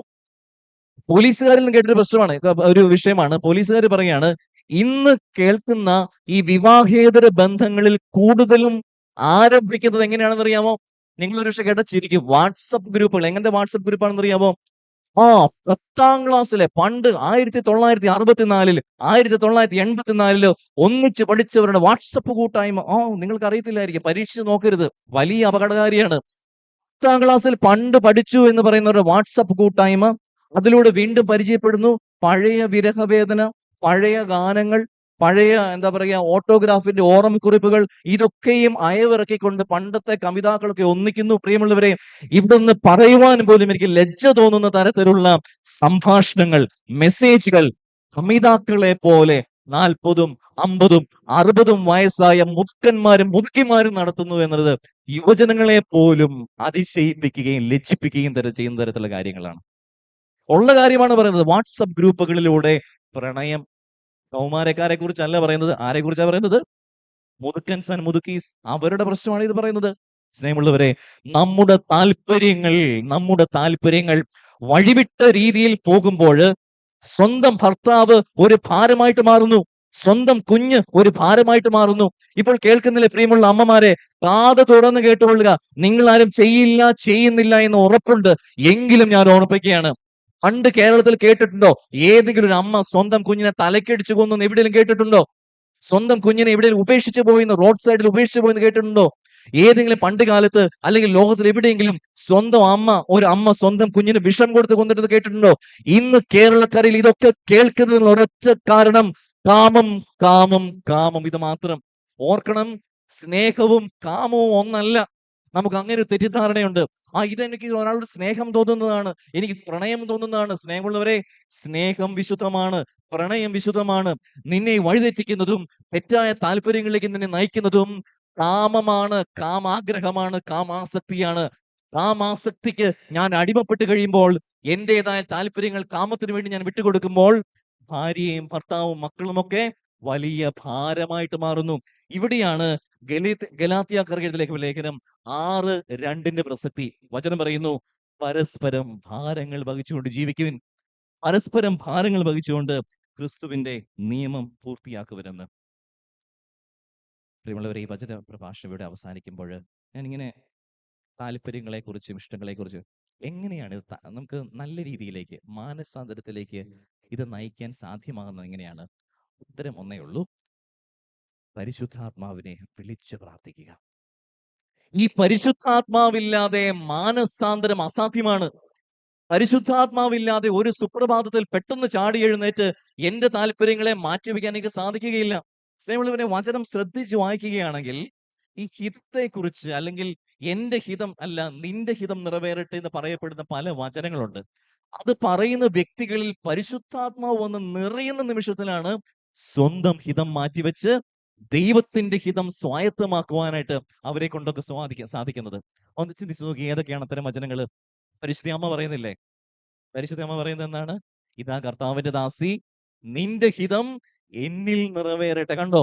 സ്വന്തം ജീവിതം, സ്വന്തം താല്പര്യം, സ്വന്തം ഹിതം മാറ്റിവെച്ച് പരിശുദ്ധ കന്യകാമറിയത്തെ കൊണ്ട് അത് പറയുവാൻ സാധിച്ചുവെങ്കിൽ ഉത്തരം ഒന്നേ ഉള്ളൂ, അവൾ ആത്മാവാൽ നിറഞ്ഞിരിക്കുന്ന ഒരു അവസരത്തിലാണ് അവൾക്കത് പറയുവാനായിട്ട് സാധിച്ചത്. സ്നേഹമുള്ളവരെ, ഈശോ പോലും പറയുന്നുണ്ട്, ഗത്സമേനില് പരിശുദ്ധാത്മാവിൽ നിറഞ്ഞ് കണ്ണീരൊഴുക്കി പ്രാർത്ഥിക്കുമ്പോൾ ഈശോ പറയുന്നു, അങ്ങയുടെ ഹിതം പിതാവേ അത് എന്റെ ജീവിതത്തിൽ നിറവേറട്ടെ. ഞാൻ ഈ വചന പ്രഭാഷണത്തിന്റെ തുടക്കത്തില് ചില സ്ലീഹന്മാരെ കുറിച്ച് പറഞ്ഞു, അല്ലെ? പത്രോസ്, സ്വന്തം താല്പര്യം കൊണ്ടുവന്ന പത്രോസ്, സ്വന്തം താല്പര്യങ്ങൾ കൊണ്ടുവന്ന സെബദി പുത്രന്മാര്, ഇവർക്കൊക്കെയും സ്വന്തം താല്പര്യത്തെ മാറ്റിവെച്ചിട്ട് ദൈവത്തിന്റെ അല്ലെങ്കിൽ ക്രിസ്തുവിന്റെ ഹിതത്തെ പ്രണയിക്കുവാൻ സാധ്യമായത് എങ്ങനെയാണ്? പെന്തക്കോസ്ത് അനുഭവത്തിന് ശേഷം മാത്രമാണ് അതൊക്കെ സാധിച്ചത്, അല്ലെ? പെന്തക്കോസ്തായ്ക്ക് ശേഷം മാത്രം, പരിശുദ്ധാത്മാവെന്ന് നിറഞ്ഞതിന് ശേഷം മാത്രമാണ് സ്വന്തം ഹിതത്തെ മാറ്റിവെച്ച് ദൈവഹിതത്തെ സ്വന്തമാക്കുവാനായിട്ട് അവരെ കൊണ്ട് സാധിച്ചത്. ഏറെ സ്നേഹമുള്ളവരെ, നമ്മുടെ വിശ്വാസ ജീവിതത്തിൽ, അത് കുടുംബത്തിലായിക്കൊള്ളട്ടെ, സൺഡേ സ്കൂളിലായിക്കൊള്ളട്ടെ, ഇടവക തലത്തിലായിക്കൊള്ളട്ടെ, പരിശുദ്ധാത്മാവിന് വലിയ പ്രസക്തി കൊടുത്തില്ല എങ്കിൽ, ആത്മാവിന്റെ പ്രചോദനങ്ങൾക്ക് തുറവി കൊടുത്ത്, പ്രേരണകൾക്ക് നമ്മൾ തുറവി കൊടുത്തില്ലെങ്കിൽ, നമ്മള് സ്വാർത്ഥ താല്പര്യം കൊണ്ട് തന്നെ ഇങ്ങനെ ജീവിക്കും. ഇടവകയിലും കൂട്ടായ്മയിലും കുടുംബത്തിലും രൂപത തലത്തിലും ഒക്കെ സ്വന്തം സ്വന്തം സ്വന്തം താല്പര്യങ്ങൾ മാത്രം. അതുകൊണ്ട് കുഞ്ഞു മക്കളെ പോലും ദൈവാത്മാവിന് മുൻപിൽ പ്രാർത്ഥിക്കാൻ പഠിപ്പിക്കുക, പരിശുദ്ധാത്മാവിനെ കുറിച്ച് പറഞ്ഞു കൊടുക്കുക. ഓരോ പ്രാർത്ഥനകളും ഓരോ ഗാനങ്ങളും പരിശുദ്ധാത്മാവിന്റെ ആ വിളിയാല്, ആ നാമത്താൽ നിറയുന്ന തരത്തില് നമ്മളെ കൊണ്ട് പ്രാർത്ഥിക്കുവാനായിട്ട് സാധിക്കണം. അപ്പോൾ ഇതാണ് അനുതാപം എന്ന് പറയുന്നത്. ഒരു വേദന പിടിച്ച, ഒരു വിഷമം പിടിച്ച ഒരു കാര്യമായിട്ട് ഒരിക്കലും ചിന്തിക്കരുതേ കേട്ടോ. ഈ അനുതാപത്തെ കുറിച്ച് നമ്മൾ ചിന്തിക്കുമ്പോൾ പെട്ടെന്ന് മനസ്സിലേക്ക് വരുന്ന ഒരു പിക്ചർ എന്നാണ്, അനുതാപം എന്ന് പറയുമ്പോൾ ചാക്കൊടുത്ത് ചാരം പൂശി നടക്കും അല്ലേ? അനുതാപം ശരിയാണ്, അത് അനുതാപത്തിന്റെ ഒരു ഭാഗം മാത്രമാണ്. നിങ്ങൾ വചനം എടുത്തു വായിക്കുക, ശ്രദ്ധയോടെ വായിക്കുകയാണെങ്കിൽ ഒരു കാര്യം മനസ്സിലാവും. അനുതാപത്തിന്റെ അടുത്ത ഘട്ടം എന്ന് പറയുന്നത് എന്താണെന്നറിയാമോ? ആർക്ക് പറയാം? അനുതാപത്തിന്റെ അടുത്ത ഘട്ടം ദുഃഖമാണോ? നമുക്കങ്ങനല്ലേ ചിന്ത. അനുതാപം എന്ന് വെച്ചാൽ ഇങ്ങനെ സങ്കടപ്പെട്ട് താടിയും വളർത്തി ക്ഷീണിച്ച് പിന്നെ ഭക്ഷണം കഴിക്കാതെ പല്ലും തേക്കാതെ വൃത്തി നടക്കുന്ന അനുതാപം ചിലരുടെ ചിന്ത. അതല്ല അനുതാപം. അനുതാപത്തിന്റെ അടുത്ത ഘട്ടം ആനന്ദമാണ്, ആത്മാവിലുള്ള ആനന്ദം. ലേവി എന്ന മത്തായി അവൻ അനുതപിച്ചു. പിതാവ് പറഞ്ഞതുപോലെ അവൻ ക്രിസ്തുവിനെ കണ്ടു. ആ നിമിഷം അവൻ എന്ത് ചെയ്തു? സ്വഭവനത്തിൽ ഒരു വലിയ വിരുന്നൊരുക്കി. ആനന്ദത്തിന്റെ അടയാളം. സക്കേവൂസ് അനുതപിച്ചു, ക്രിസ്തുവിനെ കണ്ടു, സ്വന്തം ഭവനത്തിൽ ഒരു വലിയ വിരുന്നൊരുക്കി. സമറിയാക്കാരി സ്ത്രീ യാക്കോബിന്റെ കിണറിനരികെ വെച്ച് ക്രിസ്തുവിനെ കണ്ടു, അനുതപിച്ചു, വീണ്ടും എന്ത് ചെയ്യുന്നു? സ്വന്തം ഗ്രാമത്തിലേക്ക് തിരിച്ചു പോയിട്ട് വലിയൊരു ആഘോഷമാണ്. ഗ്രാമവാസികളൊക്കെ വന്ന് ഈശോയെ അങ്ങ് സ്വീകരിച്ചുകൊണ്ട് പോവുകയാണ് ചെയ്യുന്നത്. വീണ്ടും ലൂക്കായുടെ സുവിശേഷം 15-ാം അധ്യായത്തില് കാണാതെ പോയ ആടിന്റെയും നാണയത്തിന്റെയും ധൂർത്തപുത്രന്റെയും കഥയുള്ളപ്പോൾ നിങ്ങൾ വായിച്ചു നോക്കണം. ലൂക്ക 15:7, ലൂക്ക 15:10 വചനം പറയുന്നു സ്വർഗത്തെ കുറിച്ച്. അനുദപിക്കുന്ന ഓരോ പാപിയെ കുറിച്ചും സ്വർഗത്തിൽ വലിയ ആഘോഷം, ആനന്ദമുണ്ടായിരിക്കും. അതുകൊണ്ട് ഈ നോമ്പുകാലം നാം ഓരോരുത്തരെയും സ്വാഗതം ചെയ്യുന്നത് പരിശുദ്ധാത്മാവാൽ നിറഞ്ഞ് അനുദപിച്ച് സ്വന്തം താല്പര്യങ്ങളൊക്കെ മാറ്റിവെച്ച് ഇടവകയ്ക്കും സമൂഹത്തിനും വേണ്ടി നിലകൊള്ളുമ്പോണ്ടാകുന്ന ആനന്ദത്തിൽ പങ്കാളിയാകുവാനായിട്ടാണ്. ഒന്ന് ആലോചിച്ച് നോക്കിയേ, എപ്പോഴും സ്വന്തം താല്പര്യം എന്ന് പറഞ്ഞ് മസിൽ പിടിച്ച് നടക്കുന്നവർക്ക് എന്തെങ്കിലും ഉള്ളിൽ ആനന്ദമുണ്ടോ? നാളെ ആർക്കിട്ട് എന്ത് പണി കൊടുക്കണമെന്ന് ചിന്തിച്ചല്ലേ അവർ സമയം മുഴുവൻ കളയുന്നത്.